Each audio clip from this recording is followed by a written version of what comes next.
in the public believing that federally funded research had nothing to do with the pandemic. It was a conflict of interest from the very beginning.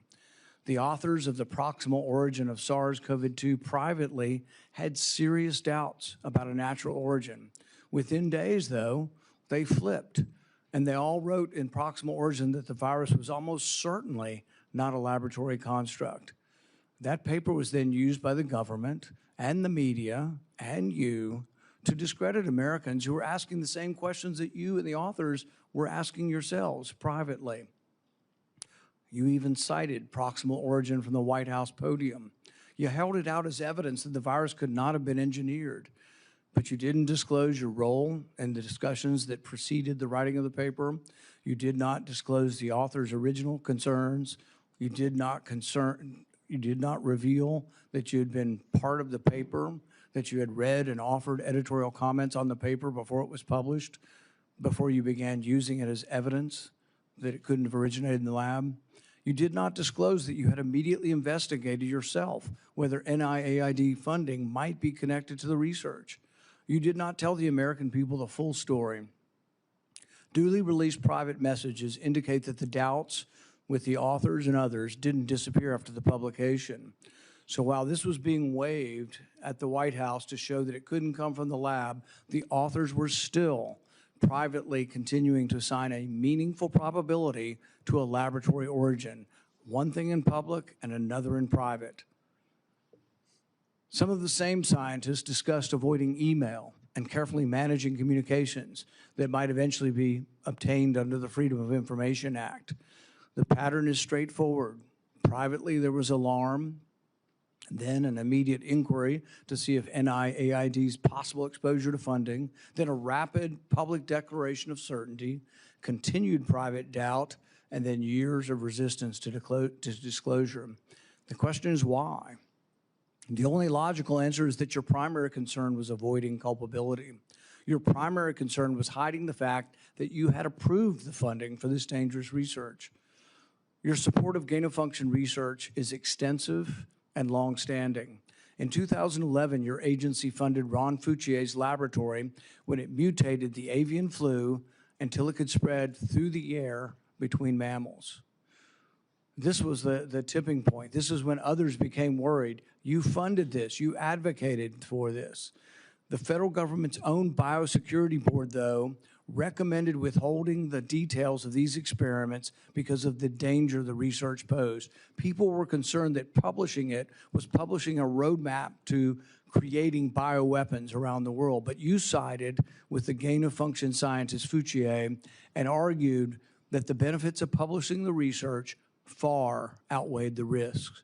You defended this avian flu transmissibility experiments as critical research. You wrote that even if a scientist became infected and triggered a pandemic, the benefits of the gain-of-function experiments outweighed the risk. In 2014, your agency, NIAID, began funding the Wuhan bat coronavirus work. In 2015, Ralph Barrick and the Chinese scientist Shi Zhengli published NIAID-supported research combining a bat coronavirus spike protein with a SARS backbone. The resulting virus could infect human airway cells. It's a novel virus that now can infect human cells. It gained transmissibility, it gained function. In 2018, the same group of scientists, EcoHealth, Barrick, Shi, and their collaborators submitted the diffuse proposal, which involved the insertion of a furin cleavage site into the coronavirus. DARPA rejected it as too dangerous. When COVID was sequenced, though, early on in January of 2020, within days, scientists discovered that, lo and behold, it had a novel furin cleavage site, just as had been proposed in the diffuse project. This was either an extraordinary coincidence or a smoking gun, evidence that the Chinese had created COVID-19. It made the laboratory origin question more legitimate, and it made your categorical public denials indefensible. On May 11th, 2021, you told the Senate, the NIH has never, ever, and does not now fund gain-of-function research in Wuhan, in the Wuhan Institute of Virology. When I gave you the opportunity to correct the record, to reconsider the statement, you responded that you had never before lied to Congress. We were then told that only the government's narrowest regulation of definition counted here, that you could define gain of function in one way in which this wasn't gain of function, in which all of the common sense of the world would be thrown out, all of the idea that the mice were dying and the virus was more transmissible didn't matter because you had a technical definition that allowed you to fund it. But the real question is, was it dangerous? Was it a wise decision to fund this?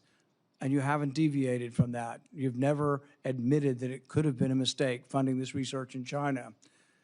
The American people weren't asking for a semantics debate over what is gain of function. They were asking, does common sense say this research was dangerous in Wuhan? They wanted to know whether their money-funded experiments in Wuhan that made bat coronaviruses better able to infect humans. The answer is yes. They wanted to know whether NIAID adequately supervised their work. The answer is no. When you defended this research, you described its benefits in the broadest terms. But when Congress demanded accountability, you hid behind the narrowest possible definition. You can't have it both ways. Your conduct concerning federal records raises further questions. It is a crime to destroy federal records. Yet our investigation reveals your assistant diligently reported that she deleted tons of emails. In 2024, you testified that you did not delete federal records. Who's telling the truth, you or your assistant? The committee has obtained repeated instructions from you telling federal officials to delete communications. On February 2nd, 2020, one day after Origin's call, you told Francis Collins, please delete this email after you read it. The committee asked for your voluntary cooperation to come today. Your appearance had to be compelled by subpoena. You're here today under duress. You're here today because of the court ordering it. President Biden issued you a sweeping pardon extending back to 2014, the same pardon he gave to his son Hunter. A pardon may protect a person from criminal prosecution, doesn't rewrite history. It does not erase documents. It does not convert a misleading statement into a truthful one. And it does not prevent Congress from establishing what happened. There will be another pandemic. There will be another crisis. And there will again be officials who insist that uncertainty must be hidden for the public's own good. They will demand obedience. They will invoke science. I am the science, as though it were a commandment. They will argue that government officials cannot be questioned because questioning them would undermine public trust. They have it backwards. It is secrecy that destroys trust. It is arrogance that destroys trust. It is censorship that destroys trust. And it is the refusal to admit error that destroys trust. That loss of trust may be your most damaging legacy. Trust can't be ordered. It has to be earned. No scientist is above scrutiny. No government official is beyond accountability. And no public servant has the right to treat the suffering of millions of Americans as a footnote to his preferred version of history. I now recognize Senator Peters for his opening remarks. Thank you, Mr. Chairman. The Senate Homeland Security and Governmental Affairs Committee has a long and a very proud history of conducting serious oversight on behalf of the American people. When this committee has been at its best, Democrats and Republicans have worked together to investigate complicated issues, to follow the facts wherever they may lead, and produce recommendations that actually strengthen our nation's security and improve government functions. That bipartisan tradition has produced meaningful work following Hurricane Katrina, the January 6th attack on the U.S. Capitol, failures at the Secret Service, and countless other matters. Unfortunately, today's hearing is the latest step in the chairman's sharp departure from that long tradition. This hearing appears to be a culmination of months of biased and selected efforts by the majority under the guise of a committee investigation to basically legitimize a predetermined conclusion that was reached years ago. In 2021, the chairman has called for today's witness to be fired, to be arrested, accused him of leading cover-ups and conspiracies. He has even featured the witness prominently in fundraising emails and on the cover of his book. He has also called for the cancellation of the witness's security detail, despite the fact the witness and his family have received numerous credible death threats. When I served as chairman, Senator Paul and I launched a bipartisan biosecurity investigation that included oversight of risky research and the origins of COVID-19, because we agreed that the committee's work would be stronger if we did it in a bipartisan manner and just followed the facts. That was and continues to be an area of legitimate and certainly needed oversight. As chairman, Senator Paul has taken the opposite approach. He has abandoned longstanding practice by blocking minority participation in committee oversight actions and has chosen to selectively release committee records that the minority has never had any access to in order to support his pre-drawn conclusions. The chairman has repeatedly excluded committee's minority and withheld documents and evidence from members that are entitled to receive them, disregarding longstanding Senate rules and committee precedent that have preserved the credibility of our oversight in this committee for decades. I have raised these concerns directly with the chairman because it's not just what we investigate that matters, but how we conduct that investigation. That also matters. One-sided investigations designed to validate predetermined conclusions do not serve the American people who sent us to actually uncover the truth and to solve problems. I wrote to the chairman requesting that he adhere to committee rules. But instead of addressing concerns that I raised, he removed part of the committee's website from the public view.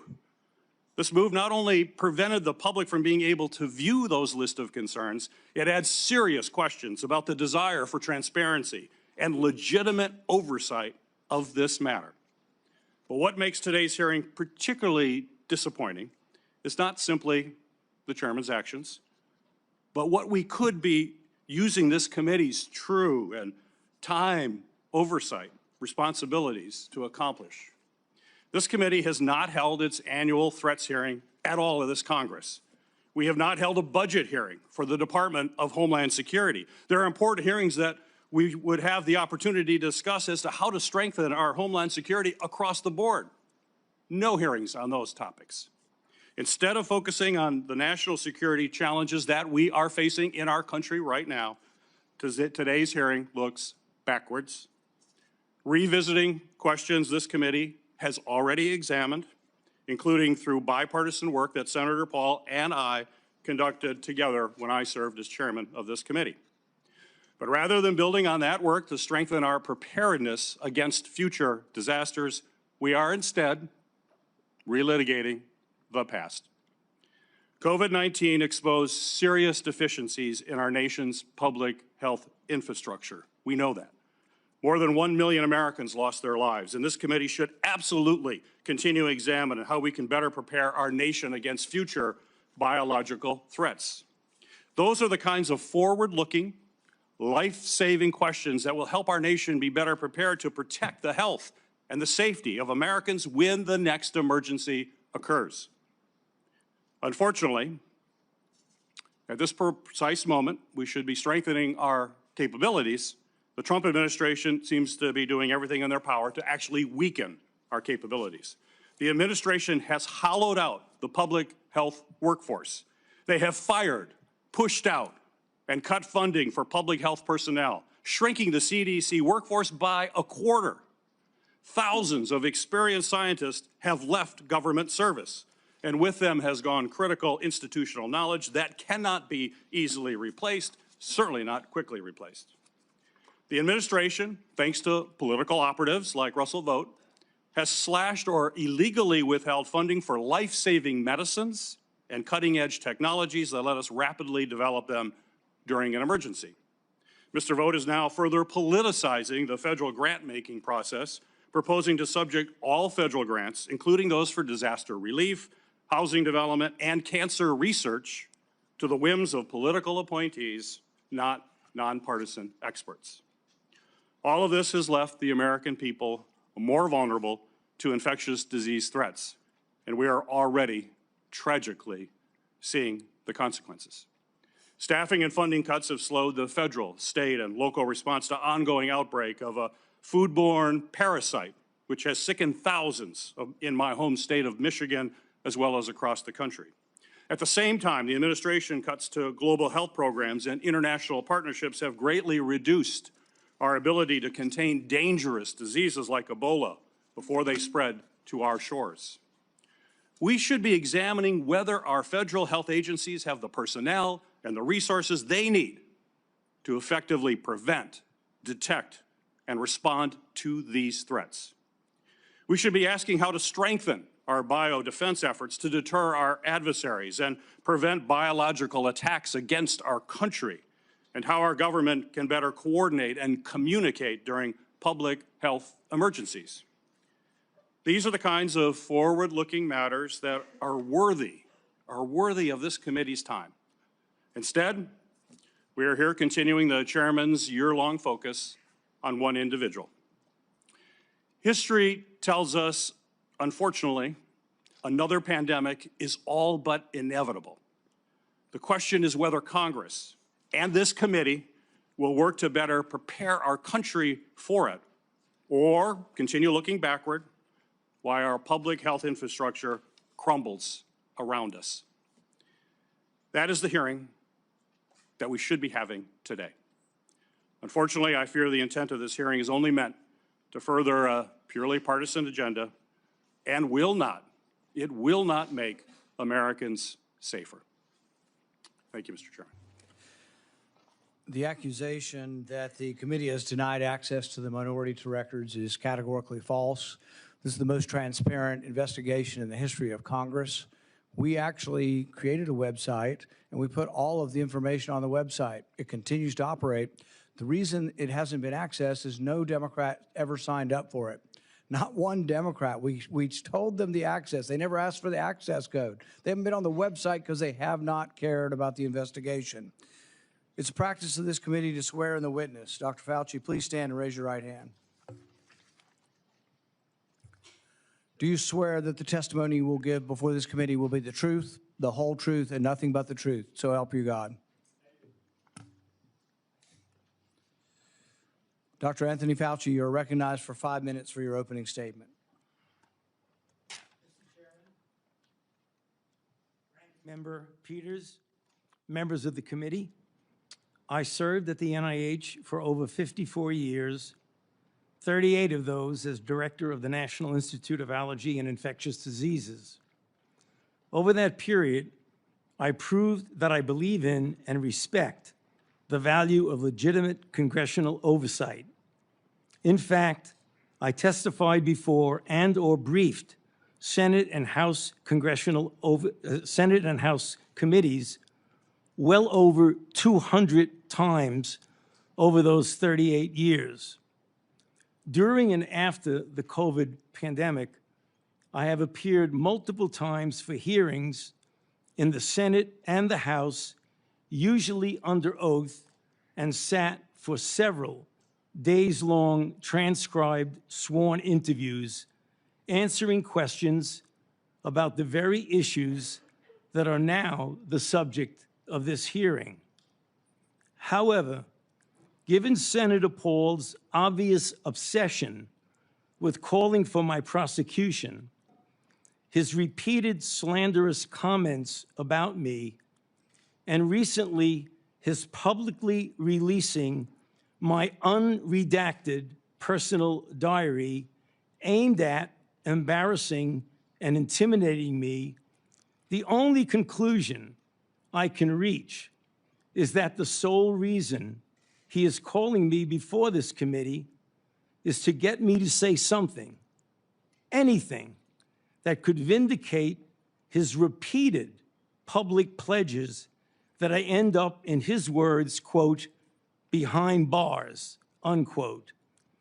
Any reasonable person who has followed his unhinged obsession with me would readily come to the same conclusion.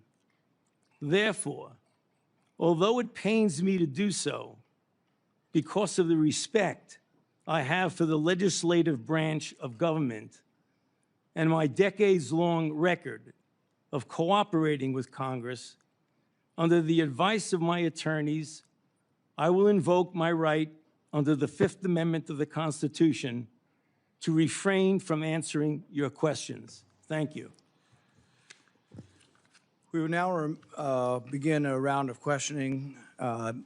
Fauci, your testimony today is compelled by a lawful subpoena. As you know, it's a crime under 18 U.S.C. Section 1001 to knowingly make a material false statement to Congress, with a penalty up to 5 years of imprisonment.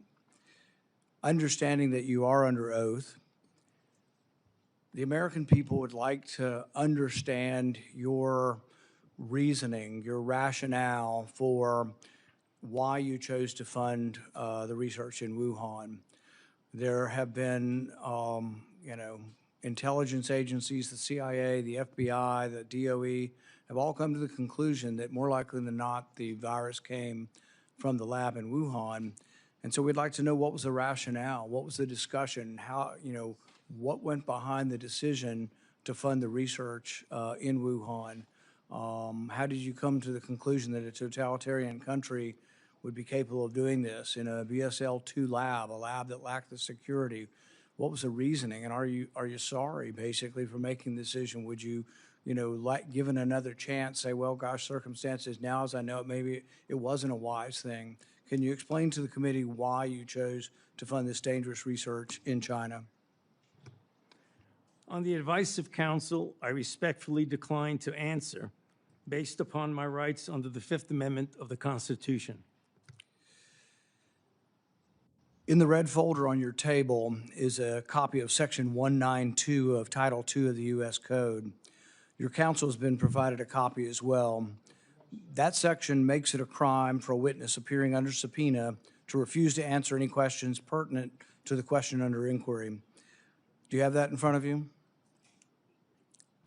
On the advice of counsel, I respectfully decline to answer based upon my rights under the Fifth Amendment of the Constitution. Let the record record that the witness has refused to answer whether there's a folder in front of him based on his Fifth Amendment right. It is true that you're appearing under direction of our subpoena to provide testimony on matters under consideration by the committee, including the origins of COVID-19, risky life sciences research, and your tenure as a federal government employee. Additionally, you've been provided a full and unconditional pardon dated January 19th, 2025, for any offenses against the United States which may have been committed or taken part from January 1st, 2014 through the date of the pardon for a 10-year period, arising from or in any manner related to your service as director of the National Institute for Allergy and Infectious Diseases, as a member of the White House Coronavirus Task Force, or the White House COVID-19 response team, or as chief medical advisor to the president. Have you refused this pardon, or do you have any reason to believe this full and unconditional pardon, this grant of immunity, would somehow require you to plead the Fifth Amendment? On the advice of counsel, I respectfully decline to answer based upon my rights under the Fifth Amendment of the Constitution. Based on the facts presented, I'm going to direct you to answer the questions. The committee has issued a valid subpoena. They have requested your presence here. The questions are very pertinent to your decision-making as head of NIAID, as well as a chief advisor to the president. Do you still refuse to answer the questions? On the advice of counsel, I respectfully decline to answer based upon my rights under the Fifth Amendment of the Constitution. Let's do the...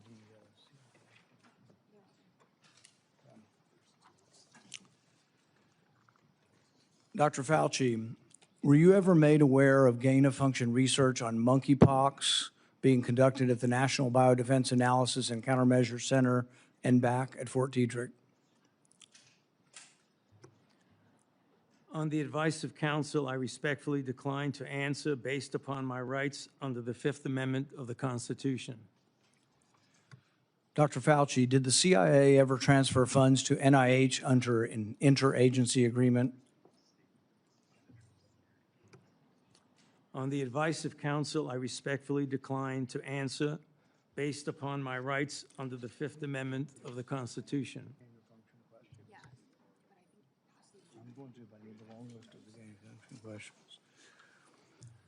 Dr. Fauci, did the NIH ever conduct research for or in coordination with any element of the intelligence community, CIA, ODNI? On the advice of counsel, I respectfully decline to answer based upon my rights under the Fifth Amendment to the Constitution.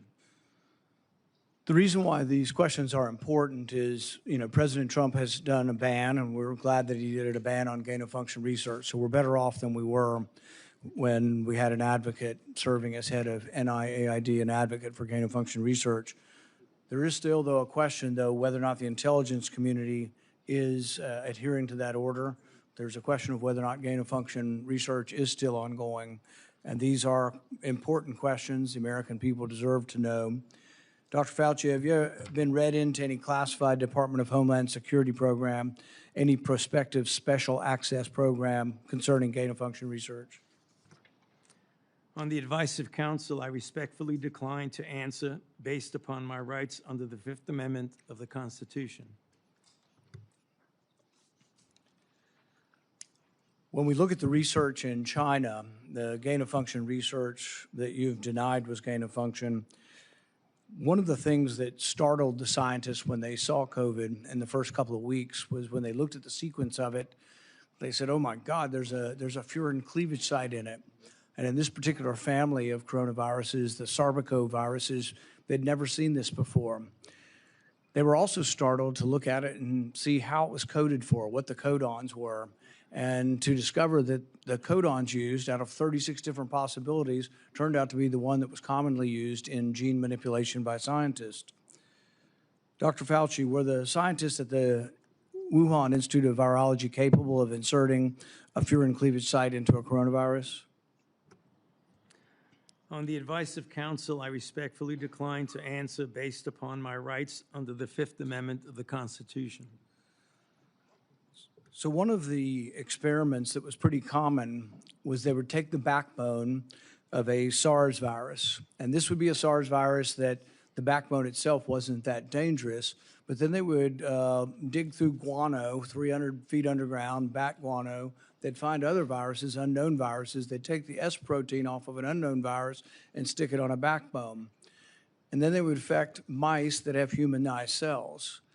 And they were trying to discover if they could create a virus that infects humans. Now, many people would say, well, gosh, that doesn't sound like a really good idea to create viruses that don't exist in nature to see if they'll infect human cells. What if one escaped? What if you keep infecting this and do serial passage, you actually adapt the virus to be infectious to humans?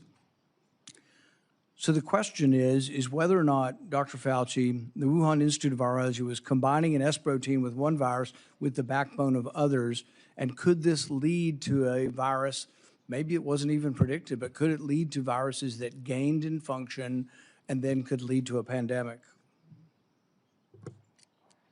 On the advice of counsel, I respectfully decline to answer based upon my rights under the Fifth Amendment of the Constitution. One of the arguments that you and others have made against this virus coming from the lab is it couldn't have come from the viruses that have been published.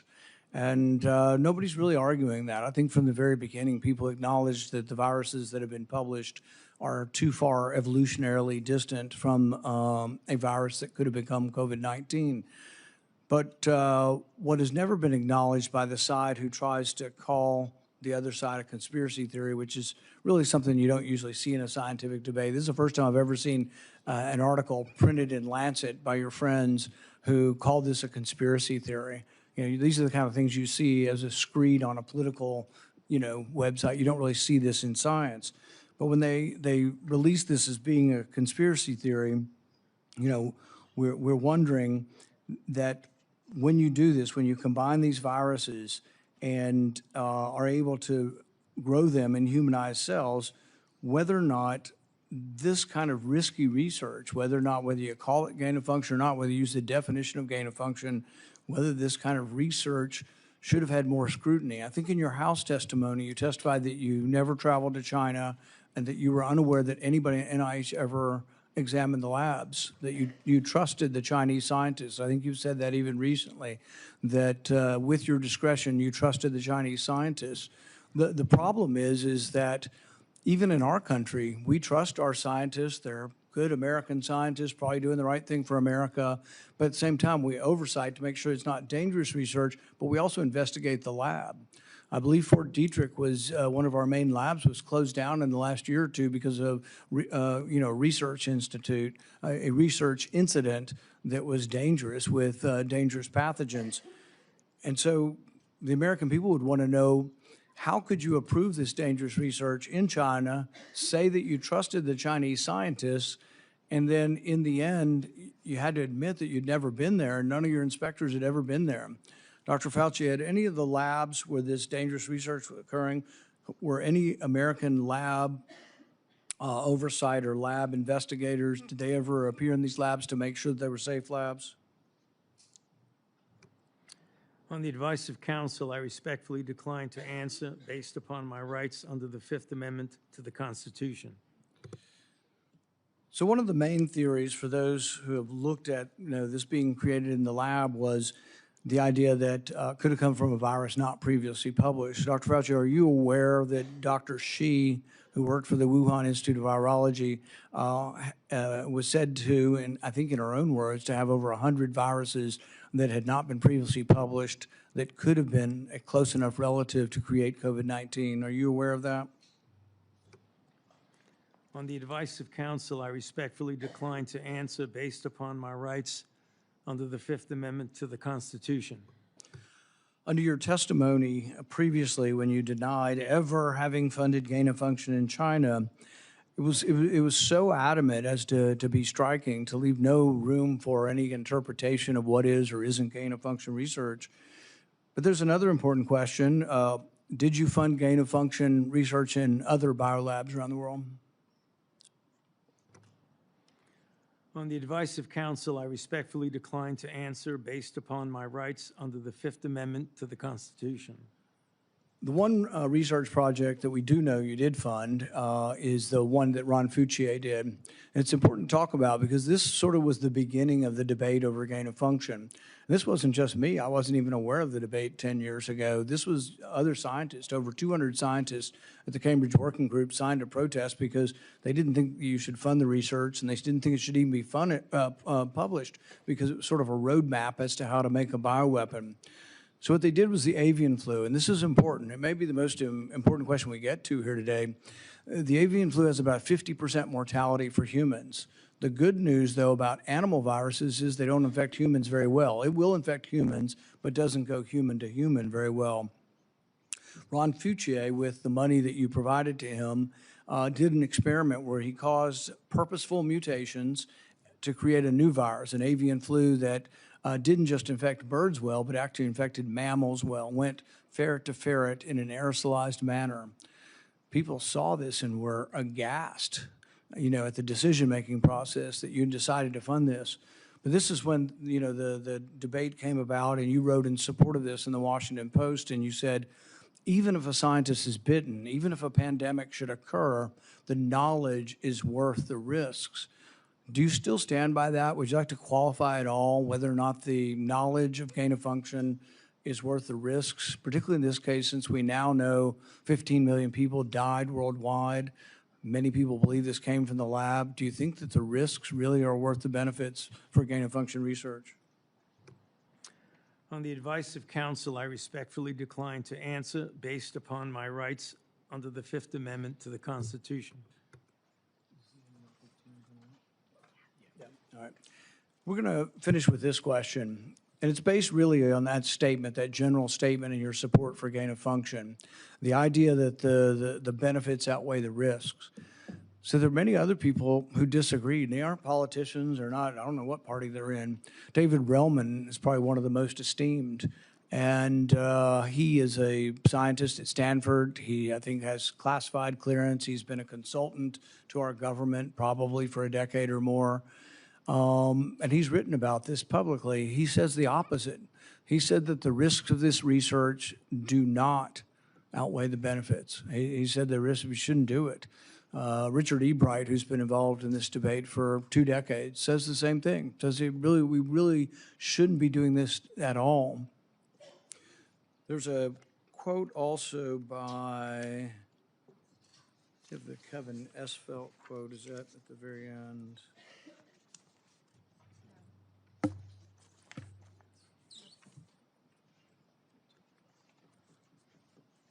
Kevin Esfelt, who's a CRISPR scientist at MIT, also wrote about this gain of function. I implore every scientist, funder, and nation working in the field, please stop. No more trying to discover or make pandemic-capable viruses. No more experiments likely to disseminate blueprints for plagues.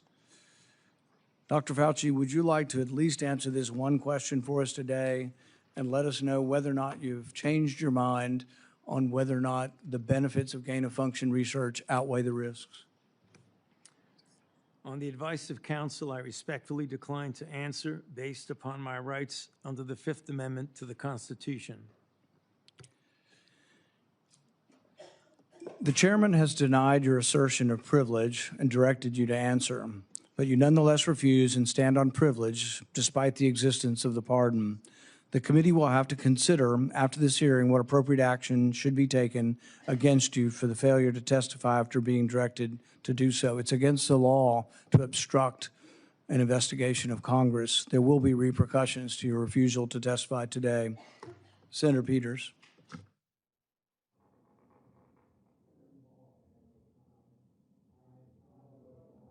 You're not recognized. You're not recognized. If you are unruly, you will be removed from the proceeding. You are not recognized, and you are not recognized, sir. Sir, you are not recognized. You are not recognized. Security, we'll hold off, but you will respect these proceedings. You were told not to sit at the table. You insist on sitting at the table, and we told you you would not be recognized. You are not invited here for testimony, sir. You are being disruptive. Would you behave this way in a courtroom? No, because the judge would put you in jail. I can't do that today, but I can have you escorted from the premises. So I would say, sir, sit quietly and don't say another word. I said, sit quietly, you are not recognized. Another word and you're gone.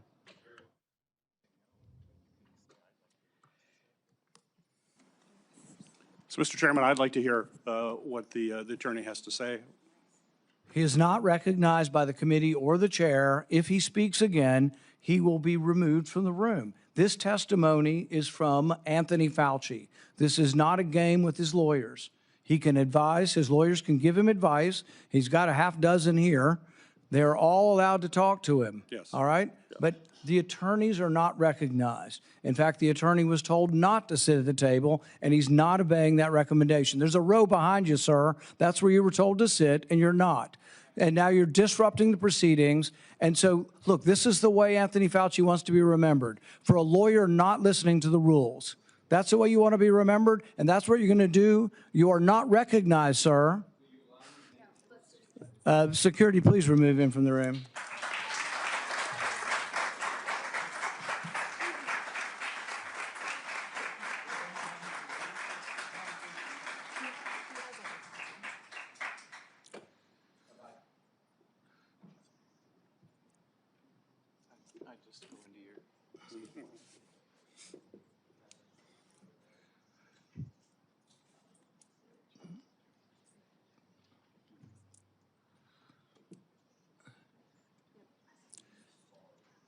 Let the record state that Dr. Fauci will still have the advice of the other half a dozen attorneys that he brought along today.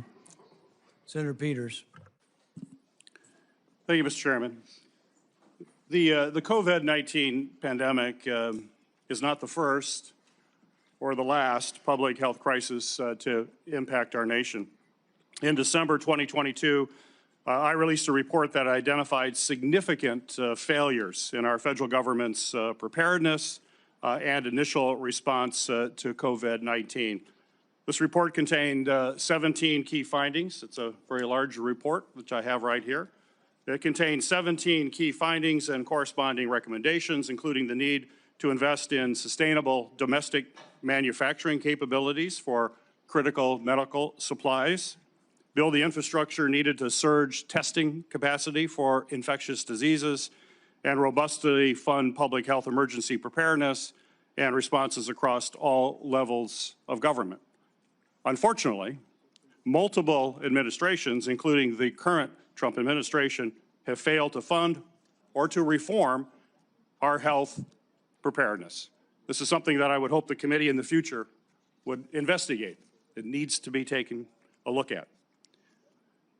It also feels like a new public health threat is hitting us every month. There's a foodborne parasite affecting thousands of people in Michigan and across the country, and our federal agencies still haven't fully pinned down the source of that outbreak. Measles cases in this country are at the highest they've been in 35 years. More children are getting sick and even hospitalized from this preventable disease. Over 1,000 people have died from the Ebola virus in Africa, and we don't know how widespread this crisis actually is. We have a hantavirus scare on a cruise ship, and though it hasn't made headlines in the way that the screwworm threatening our food security has, I remain concerned about bird flu that is also spreading and could one day cause a pandemic. This is also something this committee should be investigating and holding hearings on. Since January 2025, the Trump administration has taken a number of actions to drastically weaken our ability to fight infectious diseases and biological threats that endanger Americans. These actions are both incomprehensible and are also inexcusable. They include slashing funding for public health and infectious disease research, canceling contracts for cutting-edge vaccine technology, shutting agencies responsible for tackling infectious diseases around the world, firing thousands of federal employees with keeping our communities and our medicines and our food supply safe, and injecting political appointees in what should be non-political grant-making functions. That is something this committee should be looking at. I could go on. I could go on all the topics that we need to be looking at moving forward to protect this country. We're not doing that in this committee. That's what this committee was designed to do. It's what it has done throughout history. It has done it in a bipartisan way. We should get back to that and think about the future of this country and keeping this country safe. When a crisis like COVID-19 strikes, we have an obligation to examine what went right and what went wrong to provide accountability for the American people. Congress certainly has done that. Between the House and Senate, nearly 20 different committees, including this committee, as I mentioned, have conducted oversight of the COVID-19 pandemic, conducting transcribed interviews, holding dozens of hearings, and released more than 10 reports. Today's exercise, unfortunately, is a stark departure from those largely bipartisan, legitimate efforts. The chairman has shut the minority out of participating equally in these efforts, withheld information, selectively released documents, actions that completely undermine the credibility of this investigation. I will enter a record without objection, Mr. Chairman, a letter that I sent to you that detailed all of those areas that we have concern with and where we were shut out. Without objection. We'll provide other details as well. I think today's hearing, unfortunately, does real damage. It's tempting to turn one person into the scapegoat for a crisis that hundreds of officials across both the Trump and the Biden administration were responsible for handling. And it does so in a way that people that are facing death threats. This is only going to, unfortunately, deter other scientific experts from public service to understand that this is what they would have to go through as they provide their advice to us.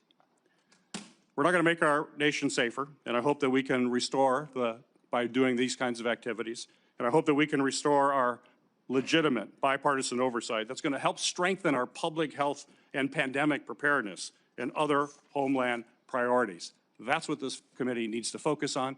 It hasn't the last year and a half. Let's hope it does in the future. Thank you, Mr. Chairman. Senator Johnson. Thank you, Mr. Chairman. Dr. Fauci, I hope the American people listen very carefully to Chairman Paul's opening statement. I think it's a stunning indictment of the actions you've taken that have been so destructive to global health. I certainly understand why you needed a pardon. I certainly understand why, on the advice of counsel, you're not answering any questions, because I think it'd be almost impossible for you to answer the questions truthfully without really demonstrating what you did, your culpability, self-incriminating. We have, all of us, has prepared a lot. I've been deluged with questions to ask Dr. Anthony Fauci. There are so many legitimate questions that deserve answers, and now you're not willing to provide those answers. So with my limited time, I'm going to talk about things that my investigation have revealed that have not been adequately answered and, quite honestly, haven't been adequately covered by the legacy media. I'll kind of combine the questions into kind of one, but you know, I certainly, let's put up the last COVID chart. I was warned pretty early on about the dangers of the experimental gene therapy that you've called a vaccine, but it really falls under the definition of gene therapy. So I was going to ask you, I mean, were you carefully monitoring the safety surveillance systems like VAERS and vSafe that literally were deluged with complaints?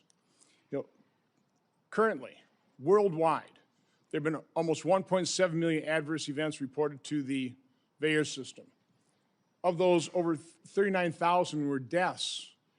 And of those deaths, 24% occur on the day of vaccination within 1 or 2 days. 24%, which, by the way, just happens to be the same percentage that a Rasmussen poll pointed out the American public believe 24% of the American public believe they know somebody who died of the experimental gene therapy.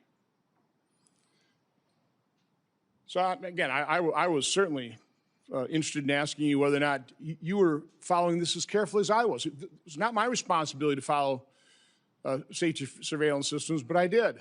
And by the way, when I published, this is actual government information. When I published it and people had me on their shows, they would be censored by Facebook. They would be deplatformed, I think, largely at the behest of the actions you took to make sure that disinformation wasn't spread. This wasn't disinformation. This was the truth. So I was going to ask you whether you knew Dr. Marks. I think you do know him. He's the head of CBER. He's the man who is in charge of approving vaccines and surveilling for the safety. My investigation shows that on March 1st of 2021, less than 3 months after the emergency use authorizations, he was warned by Dr. Anna Scharsman, data mining expert, that the algorithm they were using to analyze VAERS data was going to hide in mass safety signals. 26 days later, and 3 months consecutively after that, they did data runs with a new algorithm that unmasked those safety signals. They showed dozens of safety signals, including sudden cardiac death, cerebral artery occlusion, basal ganglia stroke, agonal rhythm, Bell's palsy, and pulmonary infarction.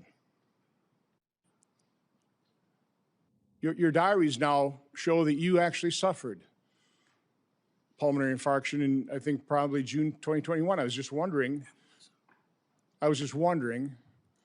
whether it ever went through your mind that maybe that injection, all those boosters you took, might have caused that. And the question I was going to, and I'll ask this question, were you ever made aware of the fact that Peter Marks was warned that the algorithm was going to hide the safety signals? And were you told that senior FDA officials were given shown dozens of safety signals associated with the COVID injection? On the advice of counsel, I respectfully decline to answer based upon my rights under the Fifth Amendment to the Constitution. Next area I want to go through is in that same month of March 2021, an employee at NIH, Dr. Nath, led a team of researchers who were diagnosing and treating individuals who'd never had COVID, but were severely injured by the genetic therapy injections. Dr. Nath told those individuals, stay quiet. You know, we want to make sure that you know, we gather all the information and then release it to doctors so they can treat people like yourself. There was a concerted effort, and I'll enter this into the record. It appears inside NIH to quash Dr. Nath's publishing of that study. It finally was put on a preprint server with telling no one, and I think about May of 2022. I think what's noteworthy about this is Dr. Nath told the injured participants that early treatment, early intervention was crucial for them to be treated. And yet within the NIH, they were questioning what was Dr. Nath doing. They didn't want to publish that because, and I want to take time searching for it, because publishing it would create vaccine hesitancy, which is what we continue to hear time and time again, is the reason they didn't promote they lied about the safety signals they were seeing. Throughout the pandemic, I always pushed early treatment. You know, we've got things in here where, you know, you were really concerned about remdesivir because it was untested, but hydroxychloroquine, yeah, it was an approved drug. You know, maybe some safety issues, but we had a great deal of experience with it. All of a sudden, you had the Surgisphere study that was retracted within 2 weeks because it was completely false, totally blew up the use of hydroxychloroquine.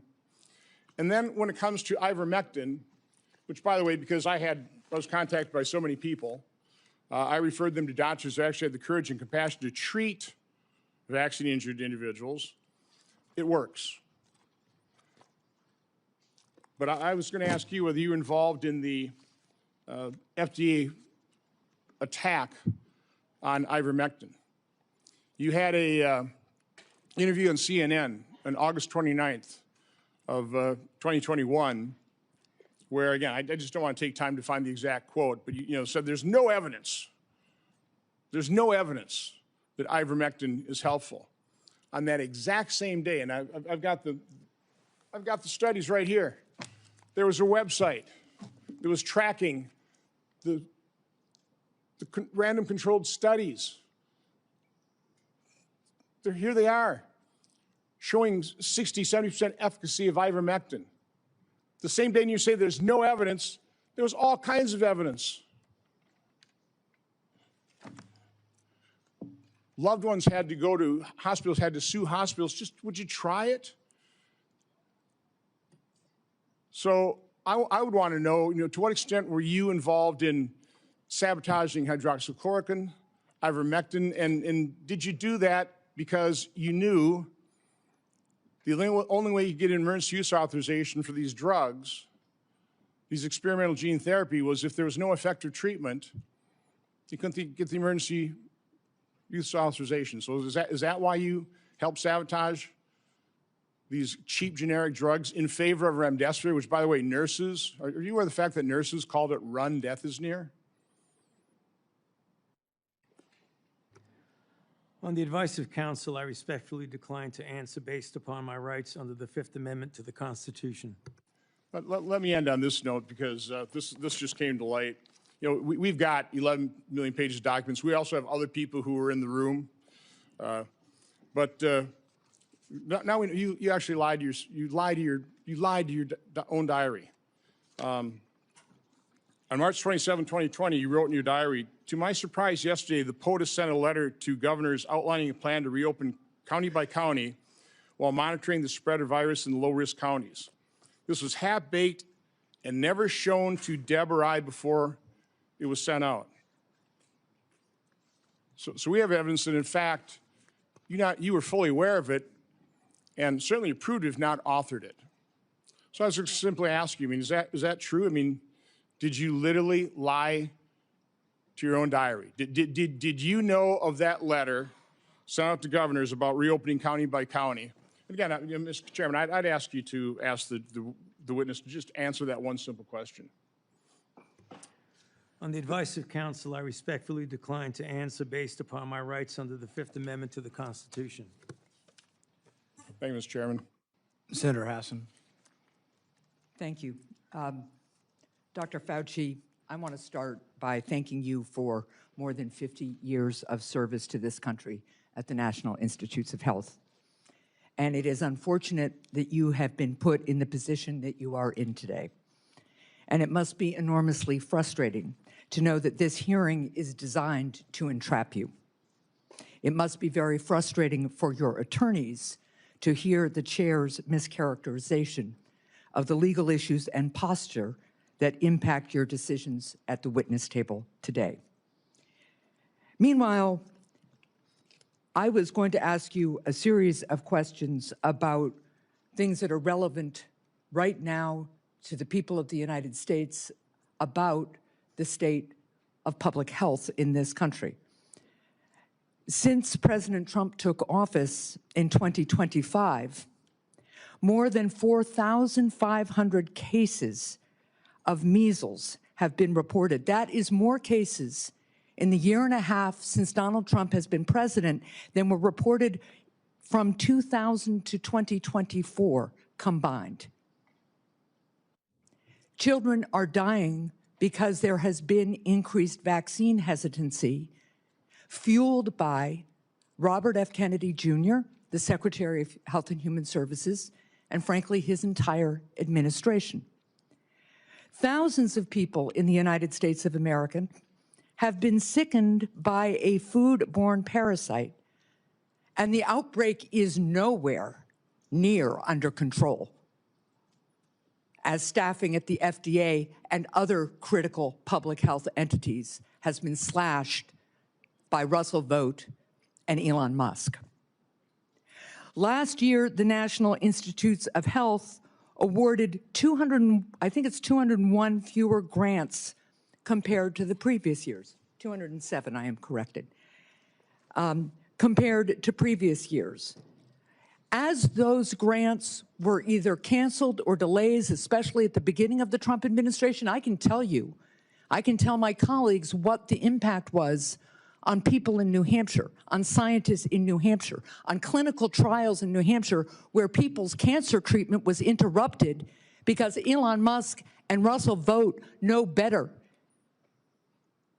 they say, than the people at NIH about what to fund.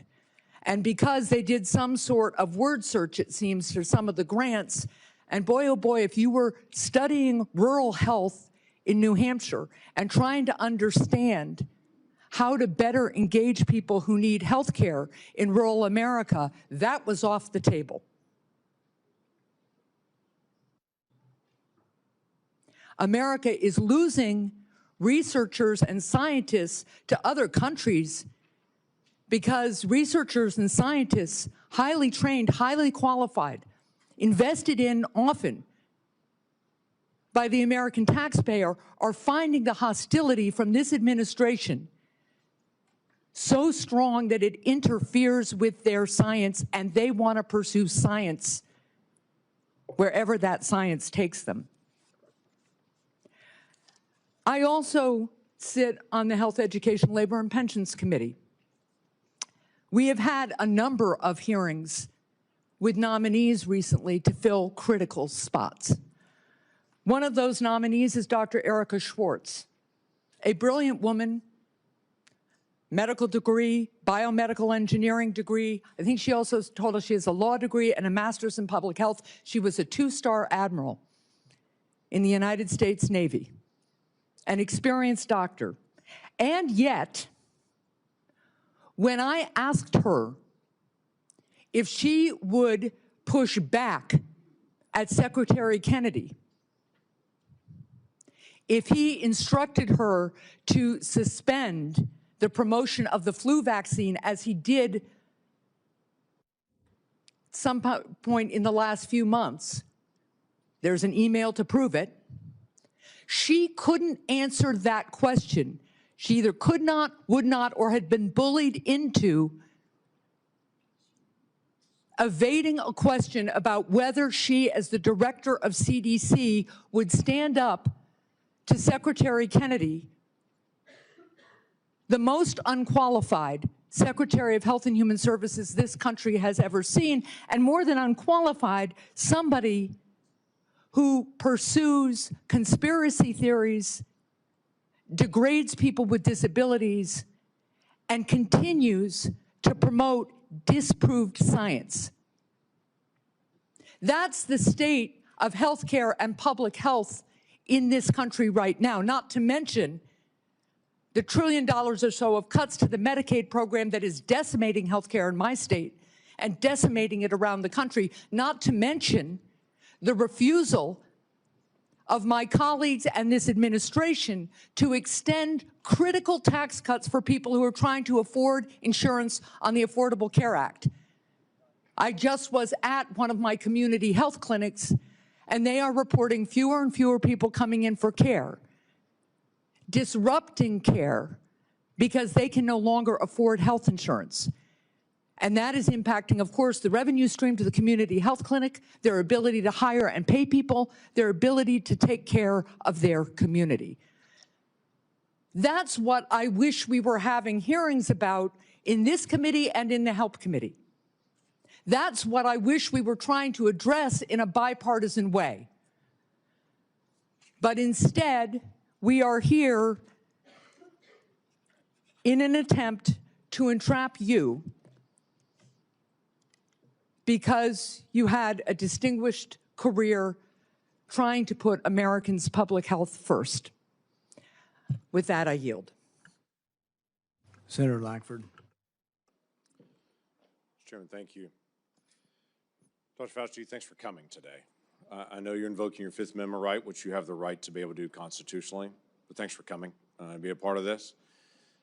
There are a lot of issues and a lot of questions that have come up, and hopefully in some day in the future, we'll be able to get all this clarity to be able to pull together.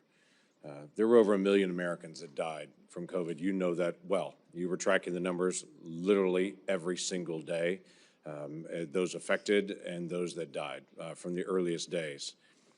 There are a lot of lessons that we've got to learn from this, that we should put into history to be able to determine what happens in the future, how do we respond in the future, how do we deal with something like this again. It was uncharted territory for everyone. But I would tell you, countless families, including my own, watched a loved one die behind glass or through a screen because we couldn't get access to them. Children couldn't get to school. People missed their prom or graduation ceremonies. There were lots of things that happened that dramatically changed the future of the country.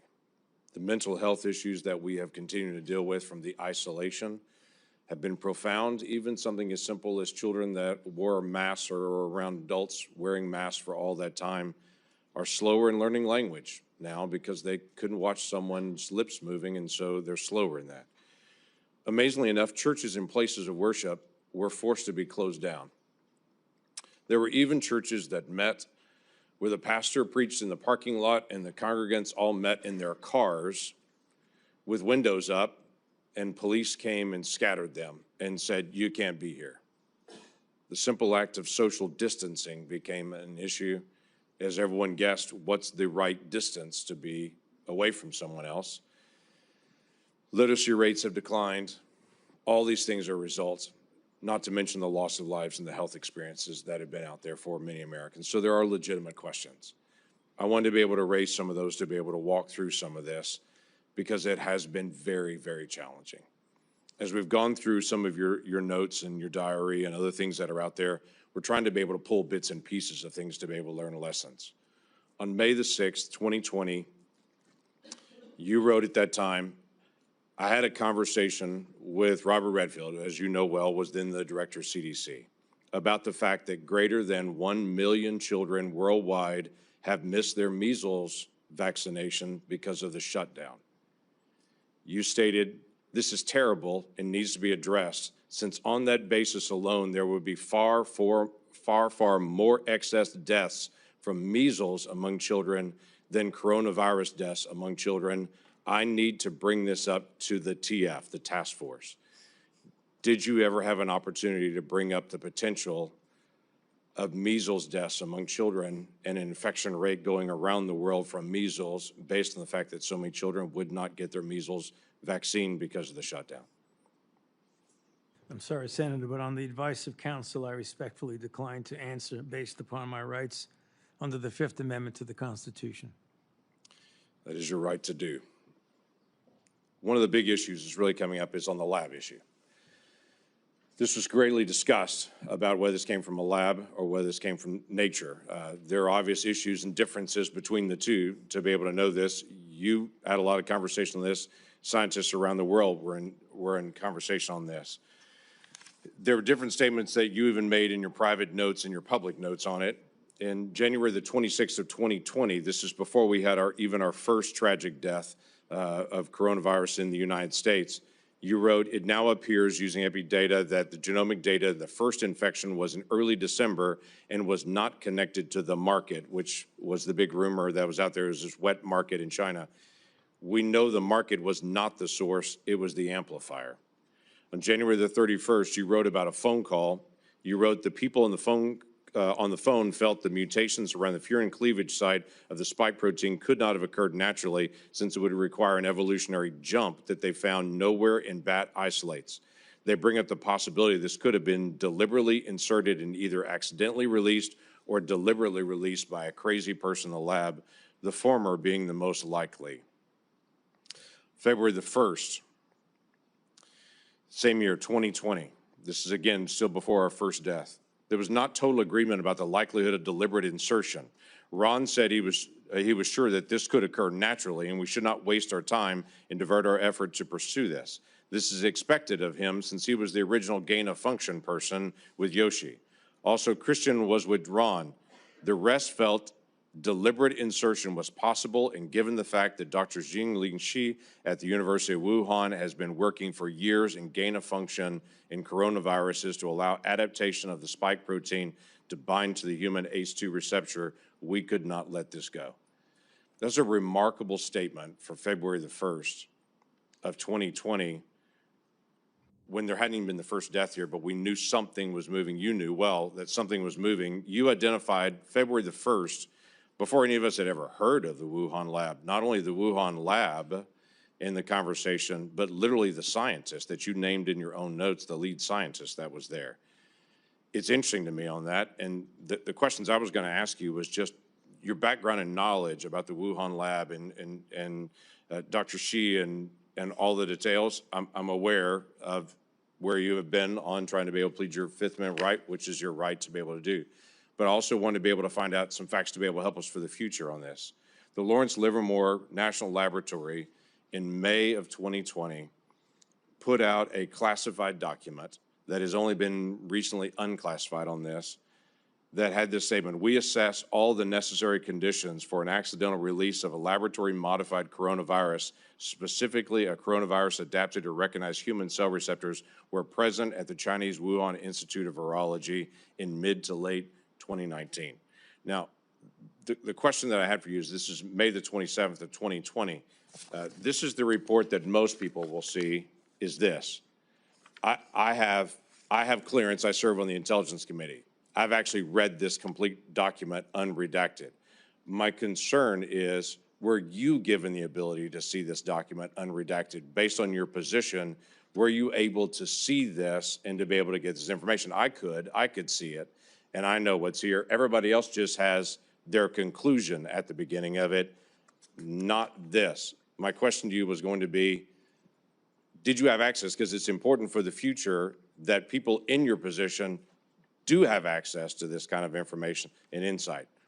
Is there any way you could answer that question? Were you able to give access to this data? On the advice of counsel, I respectfully decline to answer based upon my rights under the Fifth Amendment to the Constitution.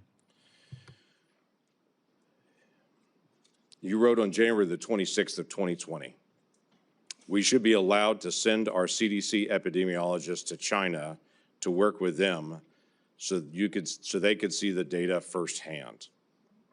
You also wrote in February 12th, 2020, that you had great concerns about the World Health Organization because it depends greatly on China and, as you stated, often bows to them. Now, this is a really important issue that we've got to resolve for the future. It's not just our cooperation with Chinese scientists, it's our acknowledgement that China covered up their data, wouldn't allow our scientists to be able to come in. They cleaned up the wet market, they cleaned up the other areas. They wouldn't allow you to get access to all the other scientists who are there, including their health records, what happened to them, or even all the sequencing that they had done in advance. For the future of our research and our cooperation with any scientist around the world, I think it's really important that we resolve, if we're going to fund research and cooperate with you, we've got to have certain things from you. If things go sideways, we've got to have access to all information in all places. You were noting not only that China was affecting the World Health Organization and that China was bending them to their will, and so the World Health Organization was putting out data that you saw, at least at that point, as being from a Chinese perspective, covering up what was going on, but you also noted we weren't able to get access to all this information. We've got to be able to figure this out for the future to be able to make sure that research that is done, we have access to all information. If something goes sideways at some point, which clearly it did at the Wuhan Institute of Virology, and that being, as was noted by many people, the only lab in the world that was doing research like this that had a lower standard of actually their security standards there than many other labs around the world, yet they were doing this very dangerous research. What can we gain, and what advice could you give us to say in a future setting, we've got to make sure that we actually get information from people and we can be guaranteed that we're going to get that insight? Yes, sir. On the advice of counsel, I respectfully decline to answer based upon my rights under the Fifth Amendment to the Constitution. I yield back. Senator Blumenthal. Thank you, Mr. Chairman. I want to go back to the dark days of the coronavirus pandemic, one of the darkest days or times in our history.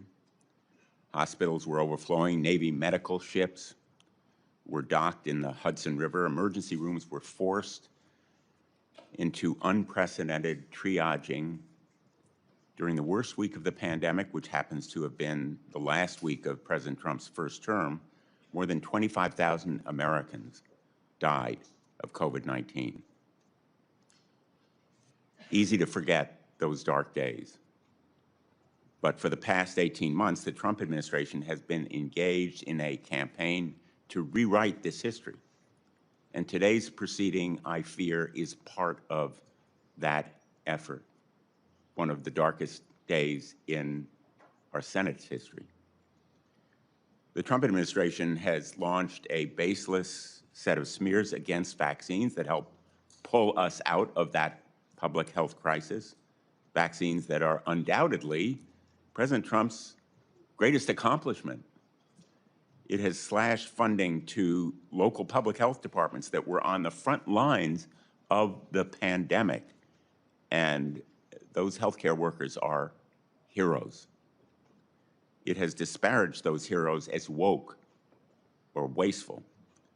And it has used a politicized Department of Justice to target the researchers who helped us track and understand the novel virus. Today's hearing is another page in that playbook, sadly, tragically. Dr. Fauci, you've spent 5 decades in public service, including nearly 4 decades in leadership at the National Institutes of Health, helping to conquer COVID-19, but also HIV, swine flu, Zika, Ebola, and other epidemics with real-life results saving human lives. Put aside all the flowery rhetoric that we hear in the United States Senate. Dr. Fauci has saved lives, as have public health officials in the United States and throughout the world. And today, we are demeaning and degrading their life-saving service.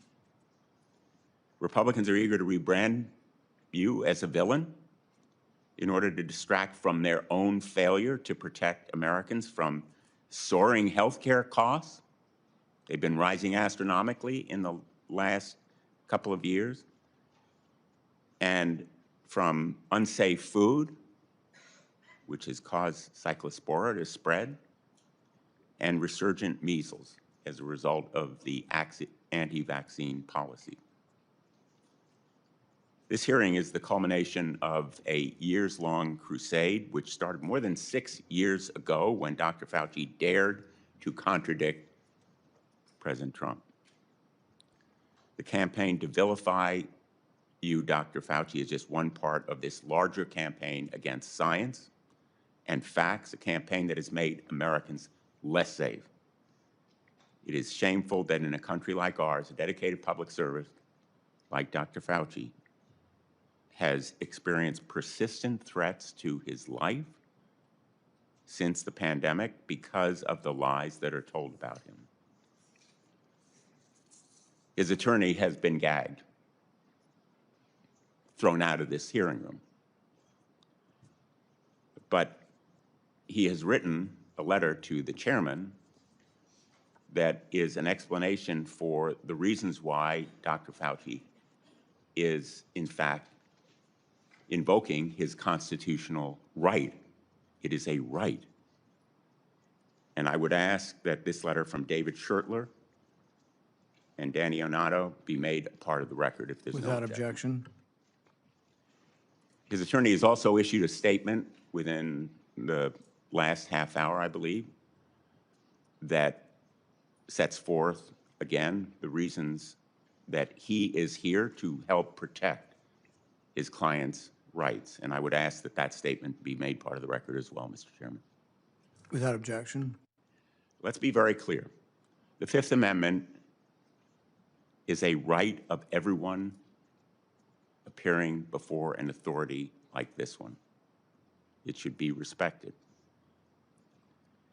And the reason that Dr. Fauci has invoked it, in the words of his attorney, quote, during and after the COVID-19 pandemic, Dr. Fauci appeared at least a dozen times for congressional hearings in the Senate alone in answer to questions about the very issues on which you purport to seek information. He has been thoroughly transparent and consistent in providing factual information to Congress, and he is deeply familiar with the processes and protocols of sharing information with the legislative branch. And then, referring to the chairman, this years-long public crusade against Dr. Fauci makes one thing clear. This is not a serious effort to seek information from Dr. Fauci in a transcribed interview for a valid legislative purpose. You are single-mindedly fixated on Dr. Fauci, seeing Dr. Fauci prosecuted for imaginary crimes, and you are so invested in that outcome that you have created a personal brand around it. Those are the words of his attorney, and he cites as well the statements of the chairman, which indicate a clear intent that the result of this proceeding be a prosecution. Quote, the power of some of us must be used for good, like putting Fauci in jail. That's from December 23, 2025. I want to give him a subpoena and a jail cell, also from December of 2025. The first was 2024. Those kinds of statements by the chairman of a committee in tweets certainly provide a well-founded fear that the proceeding underway is simply an effort to trap Dr. Fauci in some kind of criminal wrongdoing. That is not the purpose of a congressional hearing, not the valid purpose of a congressional hearing. During some of the dark days in this body, under Senator Joe McCarthy, it became standard operating procedure to seek that kind of prosecutorial objective. We should not be part of a rerun of that kind of effort. This attempt to rebrand one of the most challenging times in our nation's history is a short-sighted act of desperation that will leave us less prepared for the next pandemic. It is an insult to the memory of more than 1 million Americans who died from COVID-19. If there are valid scientific questions about the origins of this pandemic, COVID-19, about the kinds of steps that were taken to counter it, about the need for more preparation, they should certainly be addressed, but not in a show trial, not as part of a continuing vendetta against a single individual. And unfortunately, I fear that is what we are seeing today. America deserves better. Thank you, Mr. Chairman. In no courtroom in America can you have your witness plead the Fifth Amendment and then your attorney gets to testify. That's what that letter is. The attorney's complaining and testifying, saying, he didn't do it, the prosecution's unfair. You don't get to do that. That's one thing you give up when you take the Fifth Amendment. You say, I'm not going to testify. I'm not going to give you any information. You don't then get to put your lawyer forward to justify it. He can do it in the press, but you can't come and testify. He was not invited to testify, and he was out of order, and it was appropriate to have him ejected. Senator.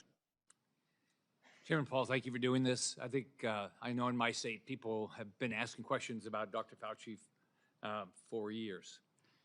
So Dr. Fauci, your entry has made clear that you love being a hero, a celebrity, and here having the eyes of the world upon you.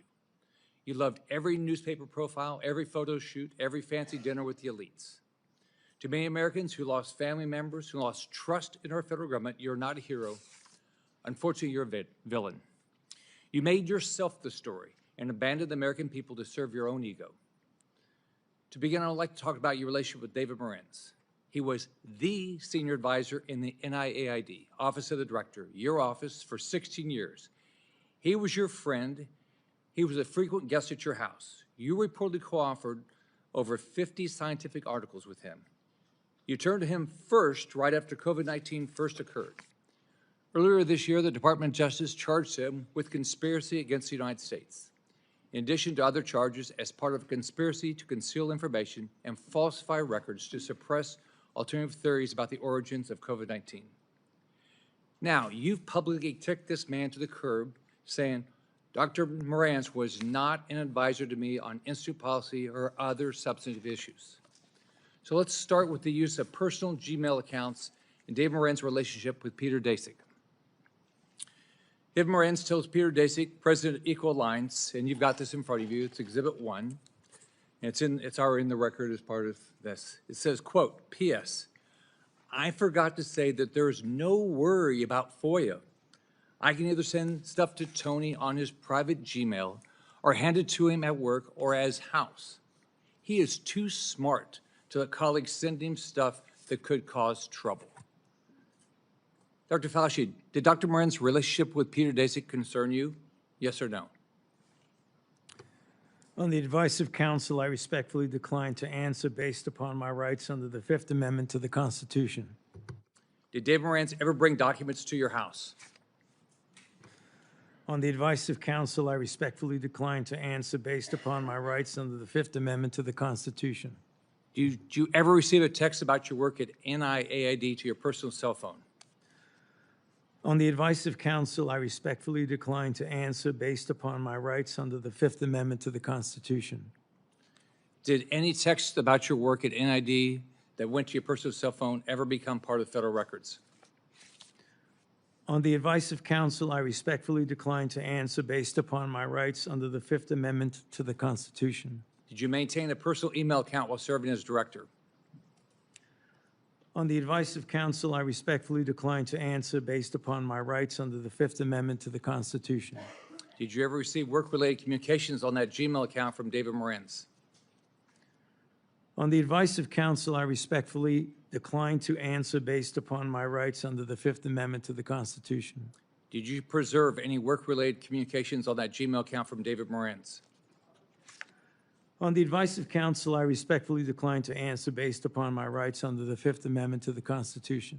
Did David Moran's ever provide you with documents outside of those two ways that would violate NIH policy for FOIA compliance? On the advice of counsel, I respectfully decline to answer based upon my rights under the Fifth Amendment to the Constitution.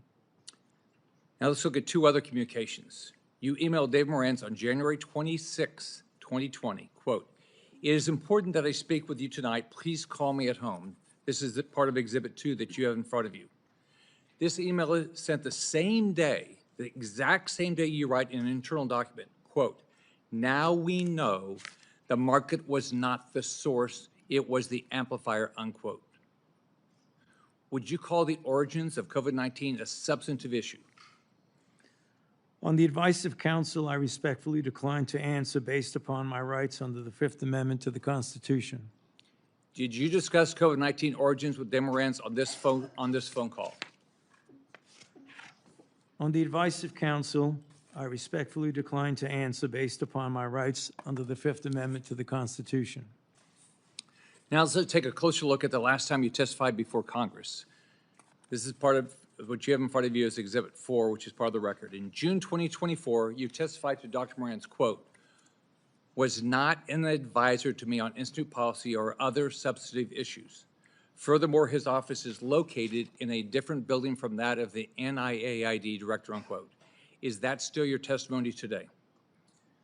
On the advice of counsel, I respectfully decline to answer based upon my rights under the Fifth Amendment to the Constitution. So today, under oath, your testimony remains that Dr. Moran's was not an advisor to you on institute policy or substantive matters. On the advice of counsel, I respectfully decline to answer based upon my rights under the Fifth Amendment to the Constitution. Now, I've got Exhibit 5, which you have in front of you. On October 24, 2021, David Moran's texted you to provide information about and advocate for the controversial EcoHealth Alliance grant. You thank him and tell him you will check the information. Would you agree that this shows an advisory relationship between David Moran's and yourself? On the advice of counsel, I respectfully decline to answer based upon my rights under the Fifth Amendment to the Constitution. Would you agree that you two were discussing a substantive issue? On the advice of counsel, I respectfully decline to answer based upon my rights under the Fifth Amendment to the Constitution. If documentary evidence establishes that Dr. Moran's advised you regarding EcoHealth Alliance, COVID origins, or grant policy, then your June 2024 testimony would have been inaccurate, correct? On the advice of counsel, I respectfully decline to answer based upon my rights under the Fifth Amendment to the Constitution. Is there any document in your possession today that would contradict your prior congressional testimony? On the advice of counsel, I respectfully decline to answer based upon my rights under the Fifth Amendment to the Constitution.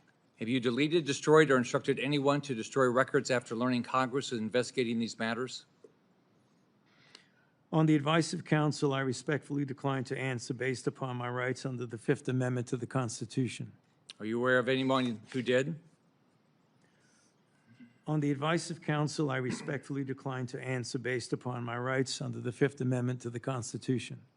As you know, Dr. Moran now faces charges related to destroying records while you distance yourself from him. Is that fair to a decades-long friend? On the advice of counsel, I respectfully decline to answer based upon my rights under the Fifth Amendment to the Constitution. When is the last time you spoke to him? On the advice of counsel, I respectfully decline to answer based upon my rights under the Fifth Amendment to the Constitution. In hindsight, are you disappointed how you handled COVID? Do you have any regrets? On the advice of counsel, I respectfully decline to answer based upon my rights under the Fifth Amendment to the Constitution. Dr. Fauci, I want to close with this. Here's how you impacted my family and people close to me. I have daughters with children. You can't imagine the questions they had around vaccines for their kids and themselves, and the pressure, the unbelievable pressure to make the right decision for their health. I can tell you pregnant women who worked with me were so scared because every time they went to the doctor, they were told something different about taking the vaccine, and you caused this. Imagine being a mom trying to protect their kids, or an expectant mother trying to figure out what to do. Every 3 weeks, a doctor tells you a new set of guidance on a vaccine. The haphazard information you released and pushed on the American people with little research is appalling. and why there's so much distrust in our institutions today. That trust is crucial to public health, and you, more than any person or event in my lifetime, have destroyed that trust for millions of Americans. You lied to hundreds of millions of people amid the worst public health crisis in a century. You failed to follow your own guidance. You forced people to watch their loved ones die alone over the phone. It's disgusting. You destroyed the federal government's credibility when it comes to public health. We have entire generations of Americans who, rightfully so, do not trust our institution to keep people safe because of you. This has destroyed decades of progress and lifetimes of work because you wanted to fuel your own ego and be the center of attention. What would you do differently knowing what you know today, Dr. Fauci? On the advice of counsel, I respectfully decline to answer based upon my rights under the Fifth Amendment to the Constitution. All the evidence is right here, and you still can't bring yourself to tell the truth or apologize because you received an auto-pin pardon from a staffer in the Biden White House. If we have another pandemic tomorrow, millions could die because of what you did to make Americans lose trust in their government when it comes to medicine and health care. How many families have you apologized to had to watch their loved ones die alone? You breached public trust, and now you're hiding behind a fraudulent pardon.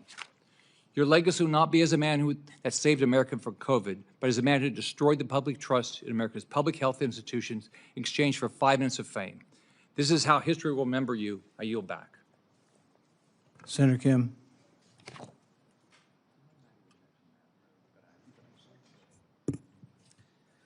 Thank you, Dr. Fauci, for coming on out in front of this committee. I know it's not what you would want. It's not what you deserve. I just want to say and start by just saying thank you to you for your service to this nation. I didn't know much about you prior to the pandemic. I came to learn about you from however many Americans did, but I also had the opportunity to talk to you and engage with you as someone who is a member of the Select Committee on the Coronavirus Crisis over in the House of Representatives. When I learned about your background, 38 years as the director of the National Institute of Allergy and Infectious Disease, appointed by President Reagan, served under 7 presidents, 4 Republicans and 3 Democrats. I admire that greatly. I myself had a chance to serve in the executive branch, serve in government under both a Republican president and a Democratic president.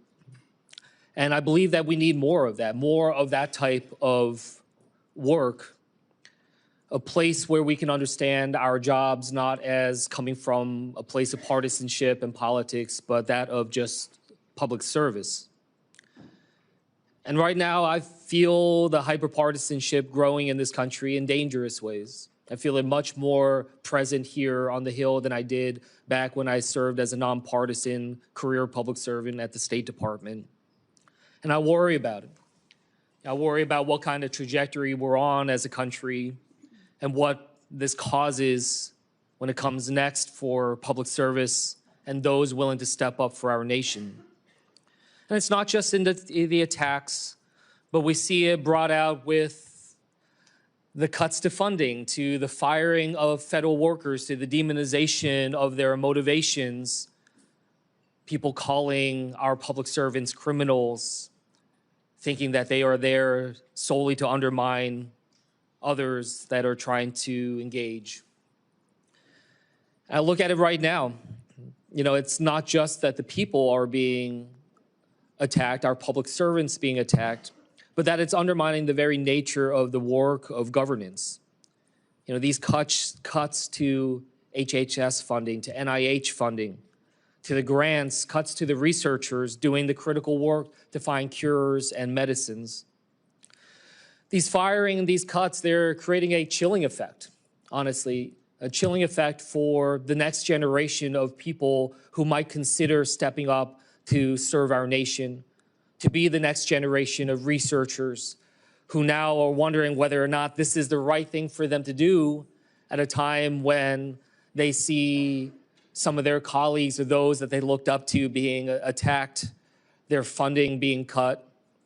researchers that I talked to who are now either leaving the country or considering leaving the country to do their work because of the sheer unpredictability of America.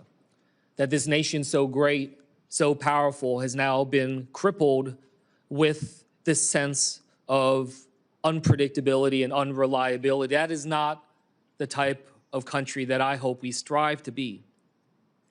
I've raised this because these attacks upon Dr. Fauci, it's not just about him. It's sending signals to others who are thinking about serving our country, our scientists, our doctors, our healthcare professionals, our researchers.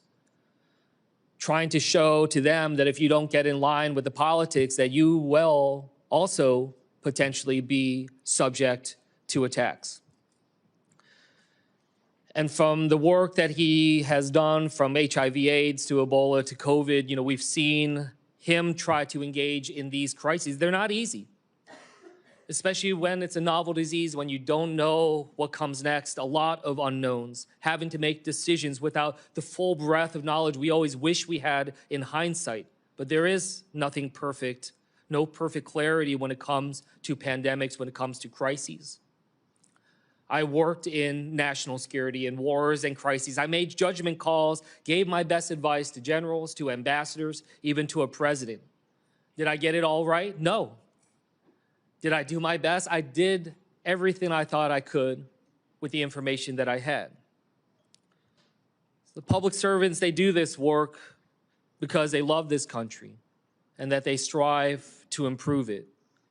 It's not an easy job, but it is because there is so much at stake in our country.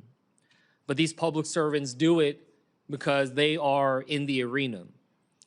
I just want to end by just reading a portion of this because I think it's important as we're thinking about how to be able to treat public servants through this country, to think through this.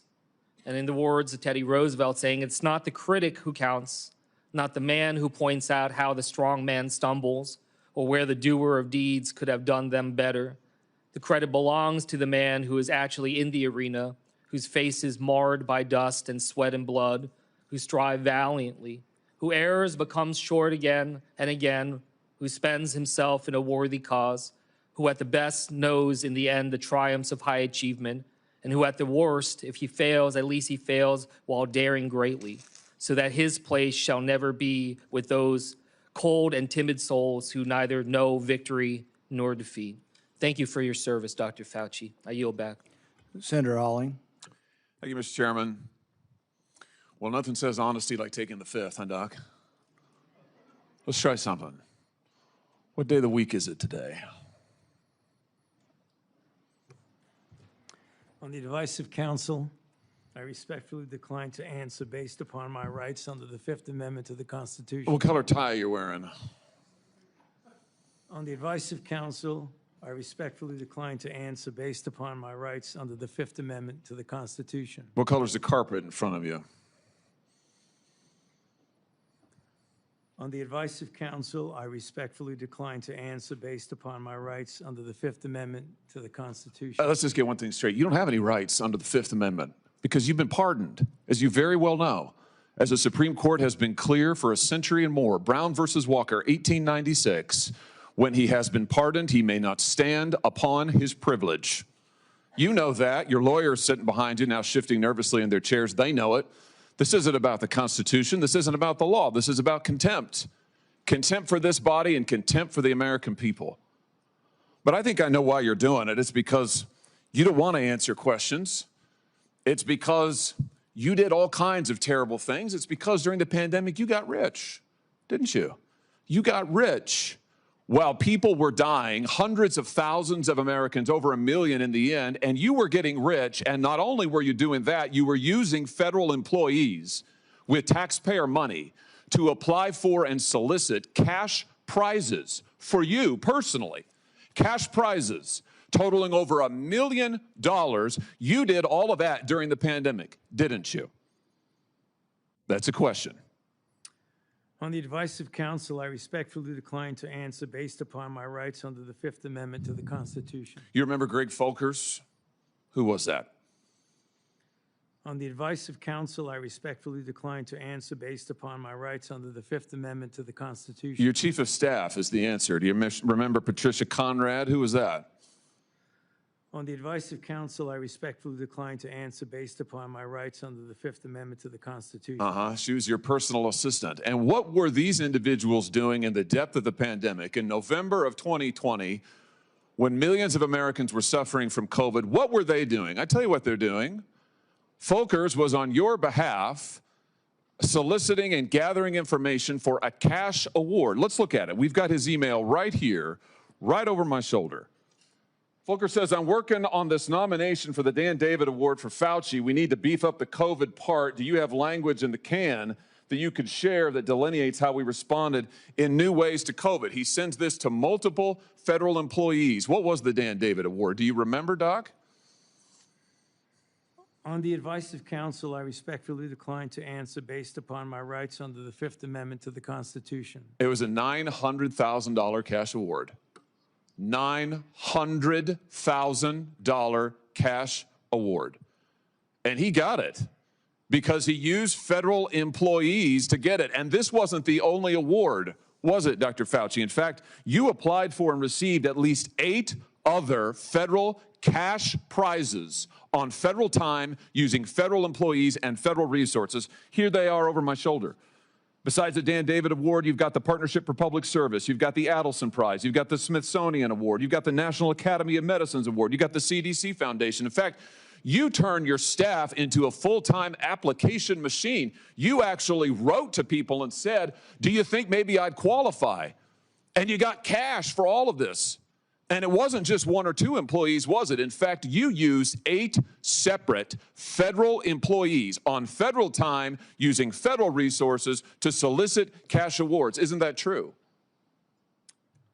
On the advice of counsel, I respectfully decline to answer based upon my rights under the Fifth Amendment to the Constitution. Here they are right over my shoulder. Here's all of them. The people that you use, federal employees, so that you could go and get cash money. And the most hilarious part is that you weren't content to even dragoon them into applying for all of these cash awards. You then had them go out to the ethics agencies and ethics watchdogs and demand that you be able to get the money. That's right. We've got it in your emails. Your staff and employees on federal time, using federal resources, being paid with federal dollars, are soliciting cash for you, and then they're turning around and saying to the agency, we don't want just an answer, we want to get to yes, because Fauci wants the money. He wants it. We want to get to yes, and yes takes time. This is your chief of staff again, using federal email to pressure the agency's own ethics people so that you could get money, so that you could get rich. And it violated the law, didn't it, Dr. Fauci? Didn't it? It violated the law, didn't it? It is a question. You can answer. Go ahead. On the advice of counsel, I respectfully decline to answer based upon my rights under the Fifth Amendment to the Constitution. Federal law, as you very well know, prohibits the solicitation of cash awards or other personal benefits for federal employees. And it certainly prohibits using your own employees to do this. 5 CFR section 2635-205B, it says it right there in black and white. You cannot use federal resources, federal dollars, federal employees, federal offices, federal email, federal time to solicit cash awards, and you did all of it, and the worst part is thousands of people were dying while you were doing it. You were supposed to be the nation's doctor, and you were playing one on TV, but this is what you were doing with your time. Isn't that true? On the advice of counsel, I respectfully decline to answer based upon my rights under the Fifth Amendment to the Constitution. Yeah, I can see why. I can certainly see why. You know what I can't quite figure out is that why you were so obsessed with it, because you're already rich. I mean, and your scheme worked here. I mean, your net worth now is north of $12 million.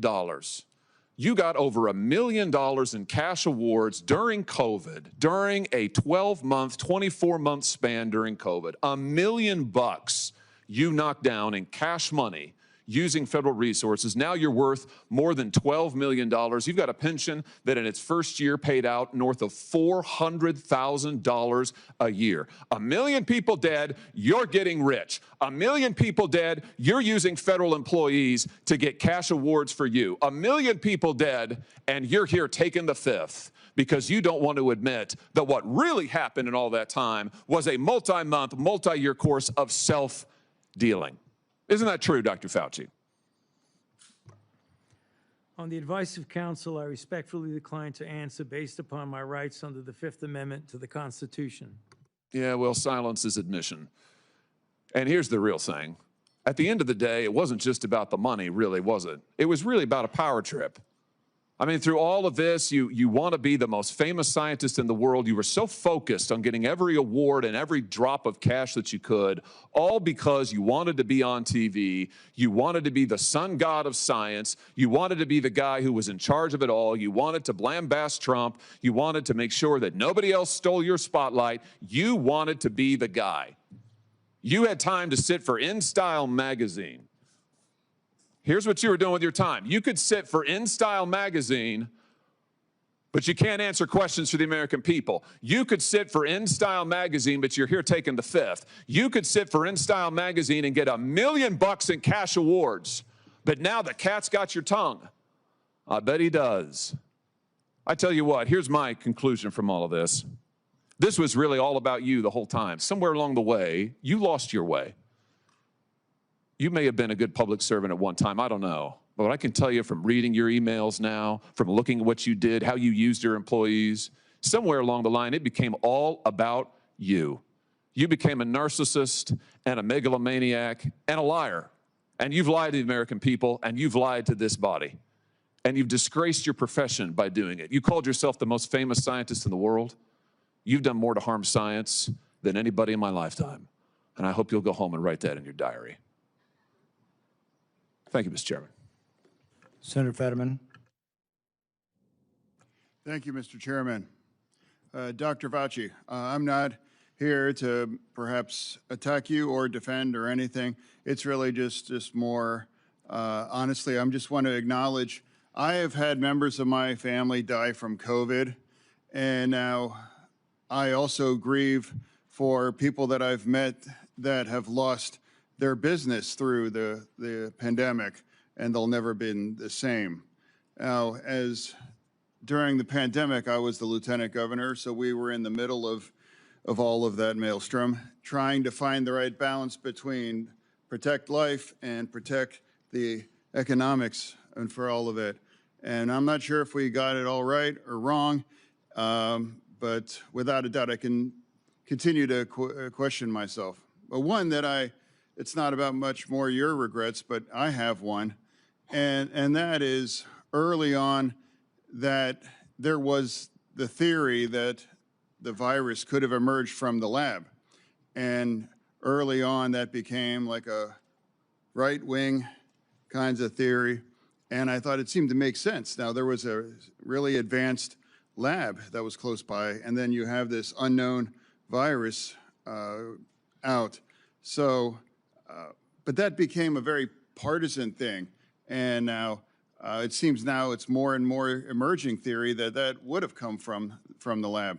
Now, you know, I think that the next time our nation's facing something like this, we are not become, you know, as I might have been, blinded by the partisan idea that maybe the truth might come from a side that's different than you are. But I think we should really be willing to pursue truth, no matter where that may have emerged, you know, for all of that. So, and I now cede the remain back to the chair. Thank you. Senator Moreno. Thank you, Mr. Chairman. And I will echo Senator Johnson's comments about your opening statement, Mr. Chairman. I think it was dead on. Very, very well done. Mr. Fauci, do you know who David Schertler is? On the advice of counsel, I respectfully decline to answer based upon my rights under the Fifth Amendment to the Constitution. Fifth Amendment of the Constitution. What does the Fifth Amendment of the Constitution say?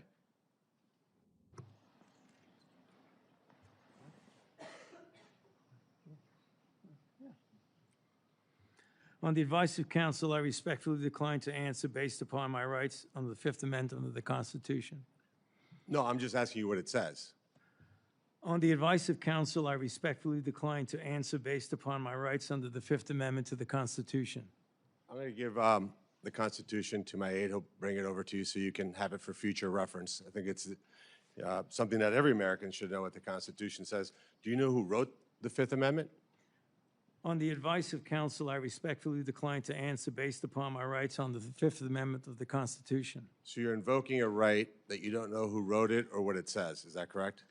On the advice of counsel, I respectfully decline to answer based upon my rights under the Fifth Amendment to the Constitution. Wow. All right, let me tell you who David Shartler is for the audience because he was ejected by the chairman. He's a high-profile criminal attorney. He's represented some really great people, like Senator Bob Menendez. Maybe that's somebody who my Democrat colleagues may remember took gold bars as bribes from the Egyptians. And there's an article here in the Washington Free Beacon that talks about why you would hire a guy like David Shartler. And the comment is, if you're in deep shit, that's who you call. Do you feel like you're in deep shit? On the advice of counsel, I respectfully decline to answer based upon my rights under the Fifth Amendment to the Constitution. Clearly, what you think today is that somehow you're above reproach. Somehow you feel like you don't need to be treated like a normal American. Can you do me a favor in the audience and stand up if during the time of the COVID pandemic, you were called a racist for calling the virus a Wuhan virus or the China virus? If you thought the 6-foot rule was total crap, if you thought the vaccine wasn't something that you should take, if you thought it was outrageous the way the mask policy was rolled out, if you were fired from your job for not taking that vaccine, including members of the military, if you thought closing schools was catastrophically stupid, and that you thought that during these times saying these things made you somehow a lesser human being. Dr. Fauci, can you just turn around and look at the people behind you? You're not willing to do that? That's not a question. It's not a question. To your lawyer, it's not a question. It's a request. All you have to do is look up from your lawyers and look at the people who were absolutely shamed for saying what we know now to be the truth. You can't even look at them? That's a question. Are you able to look at them? You can sit down in the audience.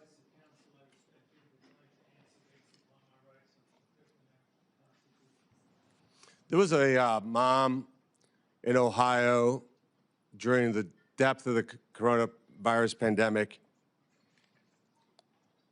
decided to go to her high school football game for her son. They hadn't been out much. The kids had been learning at school, and then the school got shut down. They hadn't really gotten much out of that education, as any parent knew. That remote learning was no learning at all. But it was a Friday night. Her son wanted to go watch a buddy go play football. So they went to the stadium. They sat alone, far from everybody else, just a mom, a dad, a few kids. They didn't feel they needed to wear masks because it was stupid, because they were outside. They all live together. They're not near anybody. Dr. Fauci, do you know what happened to that mom and that family? That's a question. On the advice of counsel, I respectfully decline to answer based upon my rights under the Fifth Amendment to the Constitution. They were dragged out of that stadium and arrested. Those policies were put in place because you had moronic politicians that listened to the words of a megalomaniac who was more interested in having met a Kardashian than the suffering of the American people, and that is you. your advice to communities like that, to idiotic politicians who enforce those rules, arrested that mom for watching a football game with her own family outside. When that story broke, I said to myself, I cannot stand idly on the side and watch this happen. It was about 6 years ago today that I decided I'm going to give up my businesses, sell them all, run for office, run for the United States Senate. Here I am sitting in front of you 6 years later saying, who the fuck do you think you were for doing that? It is a total disgrace what you did to this country. And if my Democrat colleagues are standing there defending you, I hope the voters of the United States of America watch the clips of every one of you doting on a guy who was more interested in being a celebrity than saving American people. I will make it my mission to make certain that every single one of those Democrats who did that will see that clip over and over and over again. Because there is no defense of what you did. You may have had a 50-plus year legacy of public service, but it ends in total and complete disgrace. So let me ask you an opportunity to answer one question.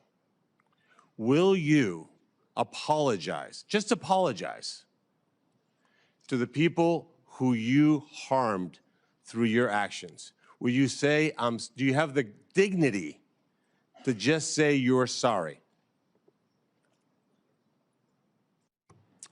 On the advice of counsel, I respectfully decline to answer based upon my rights under the Fifth Amendment to the Constitution. So you won't apologize to the military members who Joe Biden summarily dismissed from the military for not taking the vaccine? On the advice of counsel, I respectfully decline to answer based upon my rights under the Fifth Amendment to the Constitution. Will you apologize to the business owners that lost their business, shattered their lives, and they'll never recover?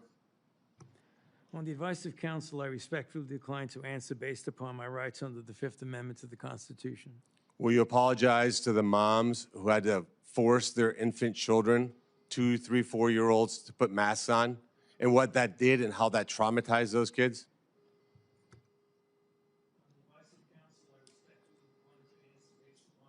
Under the Fifth Amendment to the Constitution. Will you apologize to the family members of the people who died because they took your advice and not only got the first vaccine, but the 5, 6 other boosters that they did not need?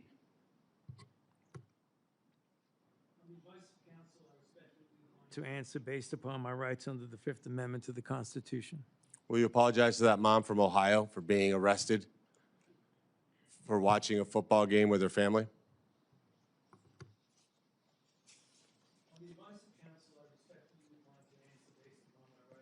Fifth Amendment to the Constitution. So you didn't know who wrote the Fifth Amendment. It's James Madison. Lived in this town. I can only wonder what he would think of somebody like you invoking his writings to shield culpability for the actions that you took. It's no secret why you have to hire the biggest dirtbag attorney on the planet, because of what you did. I hope you're paying him well.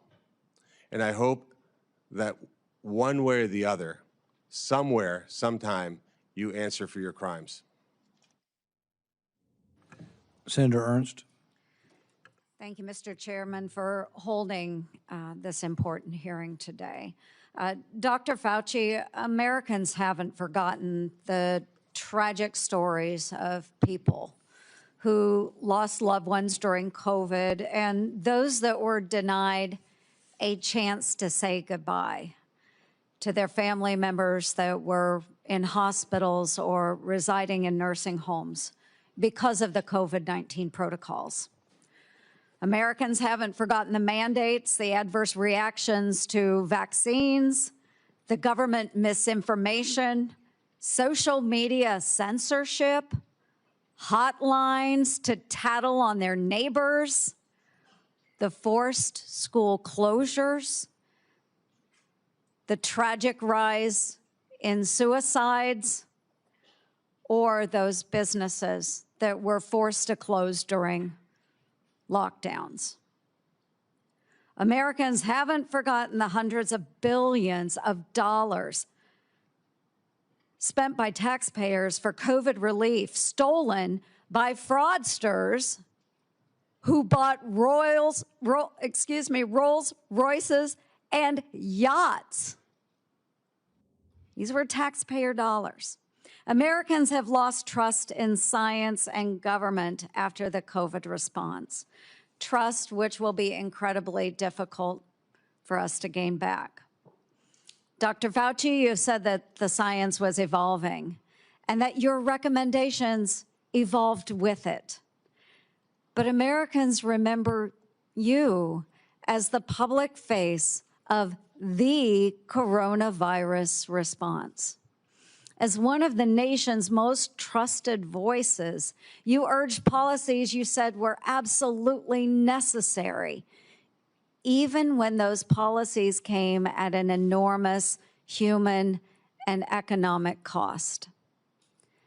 And Americans deserve answers about reports that you may have worked with others to pressure the president into adopting the slow the spread strategy, and why you later sought an unconditional pardon for crimes you may have committed dating back to 2014. Dr. Fauci, in 2022, you had a taxpayer-funded salary of $480,000 a year.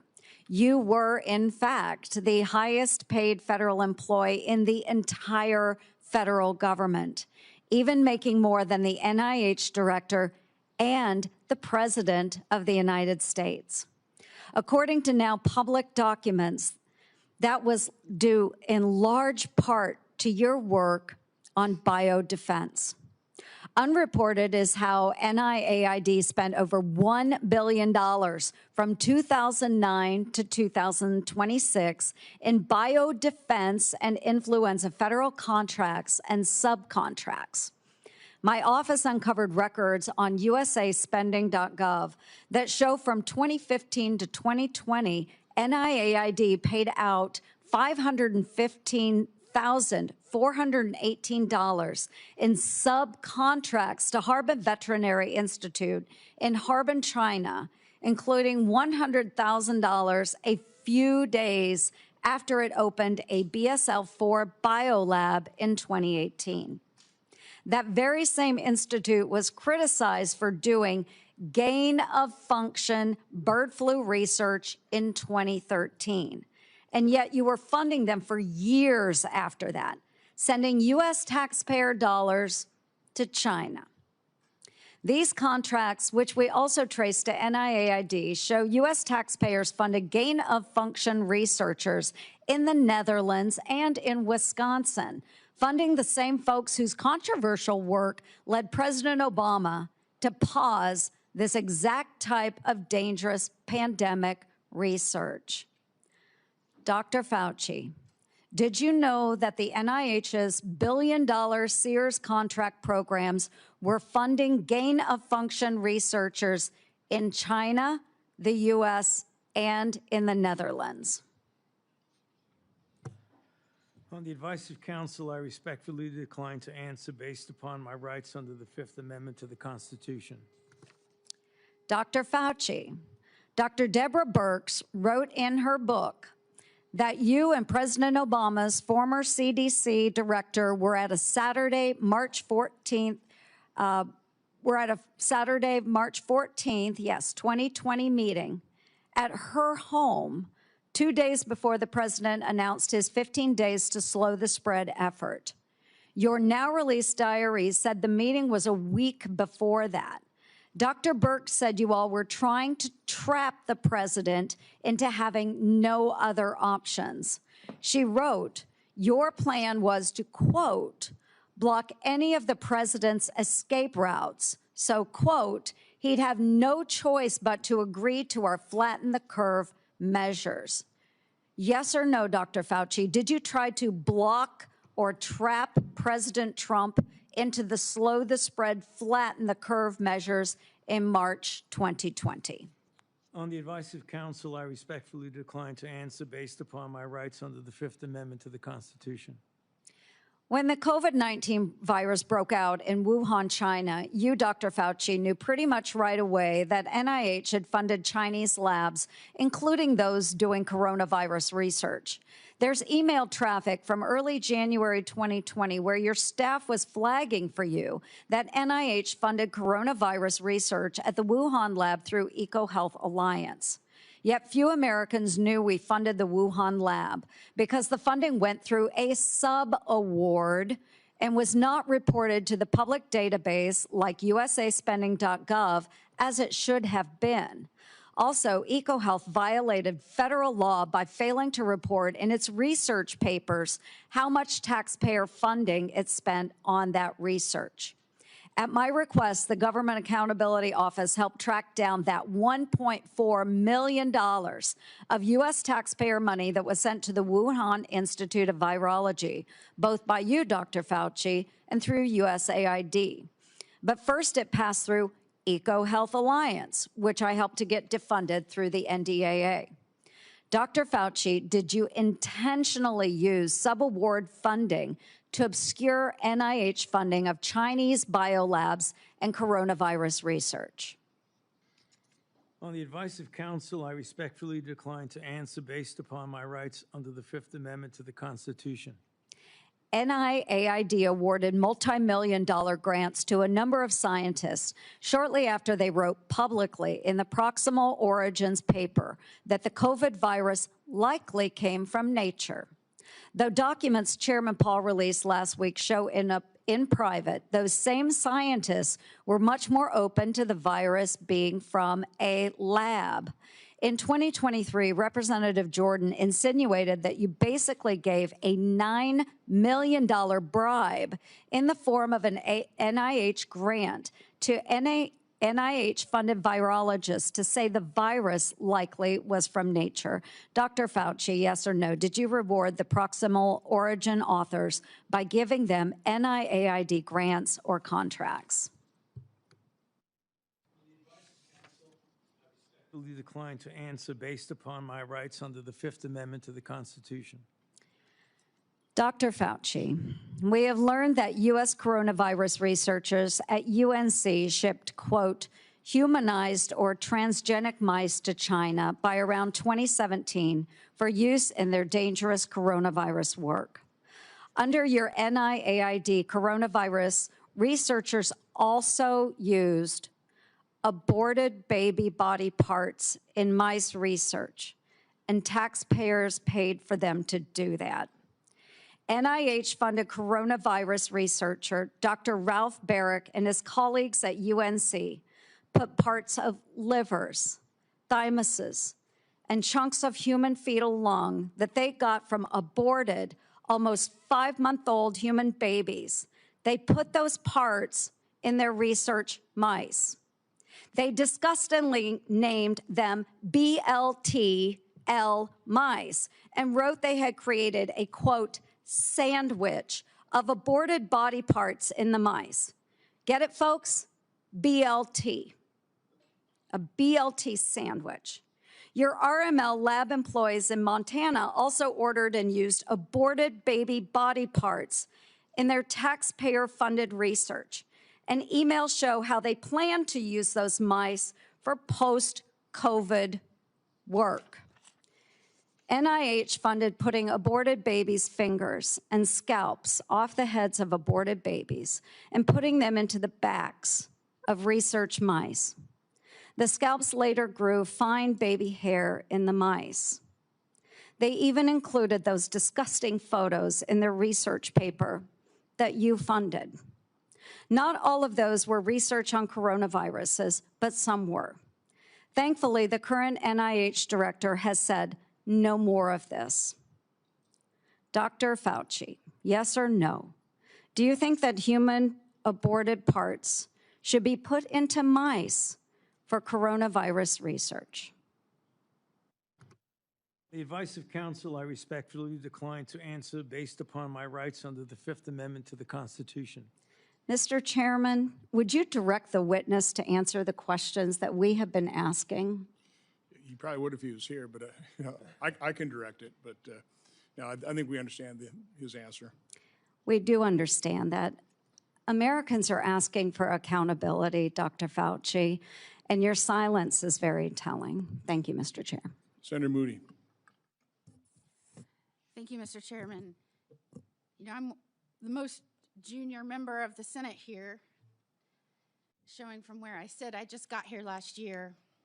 Many of you may remember I was the Attorney General in Florida who fought back against the lockdowns, the school closures, the church closures, everything to embrace sanity and science. We fought back. We got ridiculed for it. And we didn't just call people names. We actually impaneled a grand jury of people of all walks of life, all political persuasions.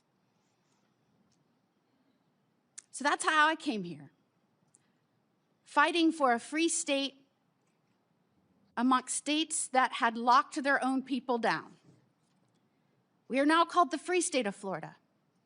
And I believe our responsibility here is to make sure that government remembers the people are our bosses, that we report to them, that we're accountable to them. Government shouldn't operate for itself. Government operates on behalf of and for the American people. And anytime we get close to reporting back to our bosses about what government has done or how it's been abused, or how individuals that are employed by the government had acted in their own self-interest or against the interests of the American people, every time we get close, if we start uncovering outrageous fraud, we'll have a hearing, and the tactics have been to not show up. So you'll have all of us over here trying to drill down on why we've been giving money that actually works against American citizens, and no one shows up. Today well, nobody's here at the moment. Today there seems to be a different tactic. Today we have Democrats showing up and trying to spin why we shouldn't even be having this hearing to report back to our bosses. One said, today's hearing does damage. It will deter others from public service. Another said, this hearing is designed to entrap you. Another said, one fell all over himself flattering you, thanking you for your service multiple times, quoting man in the arena. Another said that we are demeaning first responders, and today is a sad play in a repeated playbook, or we're going after one man. I mean, all of their time was used on why we should not be having the hearing to report back to our bosses and give the people accountability. So I would like to talk about that because I believe that the trust the American people place in our public health institutions and what happened to that trust during COVID is important. Because in a public health emergency, they are asked to make extraordinary sacrifices based on advice given to them by the government that is supposed to be working for them. And for that system to work, the public has to be able to trust the people giving them instructions. That trust depends on candor. Would you agree with that, Dr. Fauci? On the advice of counsel, I respectfully decline to answer based upon my rights under the Fifth Amendment to the Constitution. And when the evidence is uncertain, officials need to say so. When recommendations are based on assumptions rather than hard data, they need to say so. And when they get something wrong, they need to own it. And when the trust is lost and the consequences extend far beyond any single pandemic, the next time public health officials genuinely need Americans to listen, millions of people may simply ignore them or not believe them. And Dr. Fauci, you were undeniably the face of the federal government's COVID response. You said so yourself in your diary. You said it's not hyperbole to say, I've become the most famous and talked about person in the country. So I want to understand how we got here. Let's start at the beginning. On March 8th, 2020, you appeared on 60 Minutes to discuss the spread of COVID-19. You were specifically asked to clear up the confusion and misinformation surrounding masks. You told the American people, right now in the United States, people should not be walking around with a mask. The interviewer immediately stopped you and said, "Are you sure of it? Because people are listening really closely to this." And instead of walking back or qualifying your statement in any way, you doubled down. There's no reason to be walking around with a mask. When you're in the middle of an outbreak, wearing a mask might make people feel a little better. It might even block a droplet, but it's not providing the perfect protection that people think it is. And often there are unintended consequences. People keep fiddling with their masks. They keep touching their face. Just a few weeks later, the CDC released its guidance recommending that Americans wear masks in public. You were asked to explain your original recommendation. You emphasized a very different consideration. You said, well, back then, the critical issue was to save the masks for the people who really needed them because it was felt there was a shortage of masks. So I want everybody to sit with that. The critical issue driving your initial recommendation to the American public was scarcity, logistics, not medical evidence. So when you told the American people there was no reason to wear a mask, what was your principal objective? Giving them an honest assessment of the medical evidence or discouraging them from consuming a scarce supply of masks? On the advice of counsel, I respectfully decline to answer based upon my rights under the Fifth Amendment to the Constitution. Well, unfortunately, that was just the beginning of a broader pattern. Let's talk about the 6-foot distancing rule. In April 5th, 2020, interview on CBS said, every time I get to that podium in the White House briefing room, I always essentially plead with people. Please take a look at those very simple guidelines of physical separation, and they're very, very clear. Physically separate 6 feet away. Yet when Congress finally asked you in 2024 what science supported that evidence, 6-foot distance rule for COVID, you admitted you were not aware of any studies supporting it. Incredibly, you said the 6-foot rule sort of just appeared and described it as an empiric decision that wasn't based on data. That rule had real consequences. Schools didn't open back up. Businesses didn't open back up. Churches didn't open back up. I could go on and on and on. And Americans were kept physically separated from one another during the most difficult moments of their lives. Many lost loved ones during that time. So, Dr. Fauci, did you have any evidence to support a 6-foot separation rule when you gave that advice to Americans? On the advice of counsel, I respectfully decline to answer based upon my rights under the Fifth Amendment to the Constitution. All right, well, let's look at the lockdowns then. By 2022, the consequences of prolonged COVID lockdowns on our children were clear, from delayed development to social isolation, which is probably why you were asked in July 2022 whether you would recommend locking down schools again. And you said, first of all, I didn't recommend locking anything down. But now we have your diary, and it tells a very different story from the one you told the public. And I will quote, I spoke with Bill de Blasio, the mayor of NYC, and convinced him based on what I was saying publicly in my conversation tonight to close the NYC schools. He had already decided based on what I was saying on TV. I went on to tell him he should close the bars and restaurants in NYC, and he said he would do this based on my recommendation. You even said that you told the president we should shut the whole country down. So, Dr. Fauci, how do you square telling the American people publicly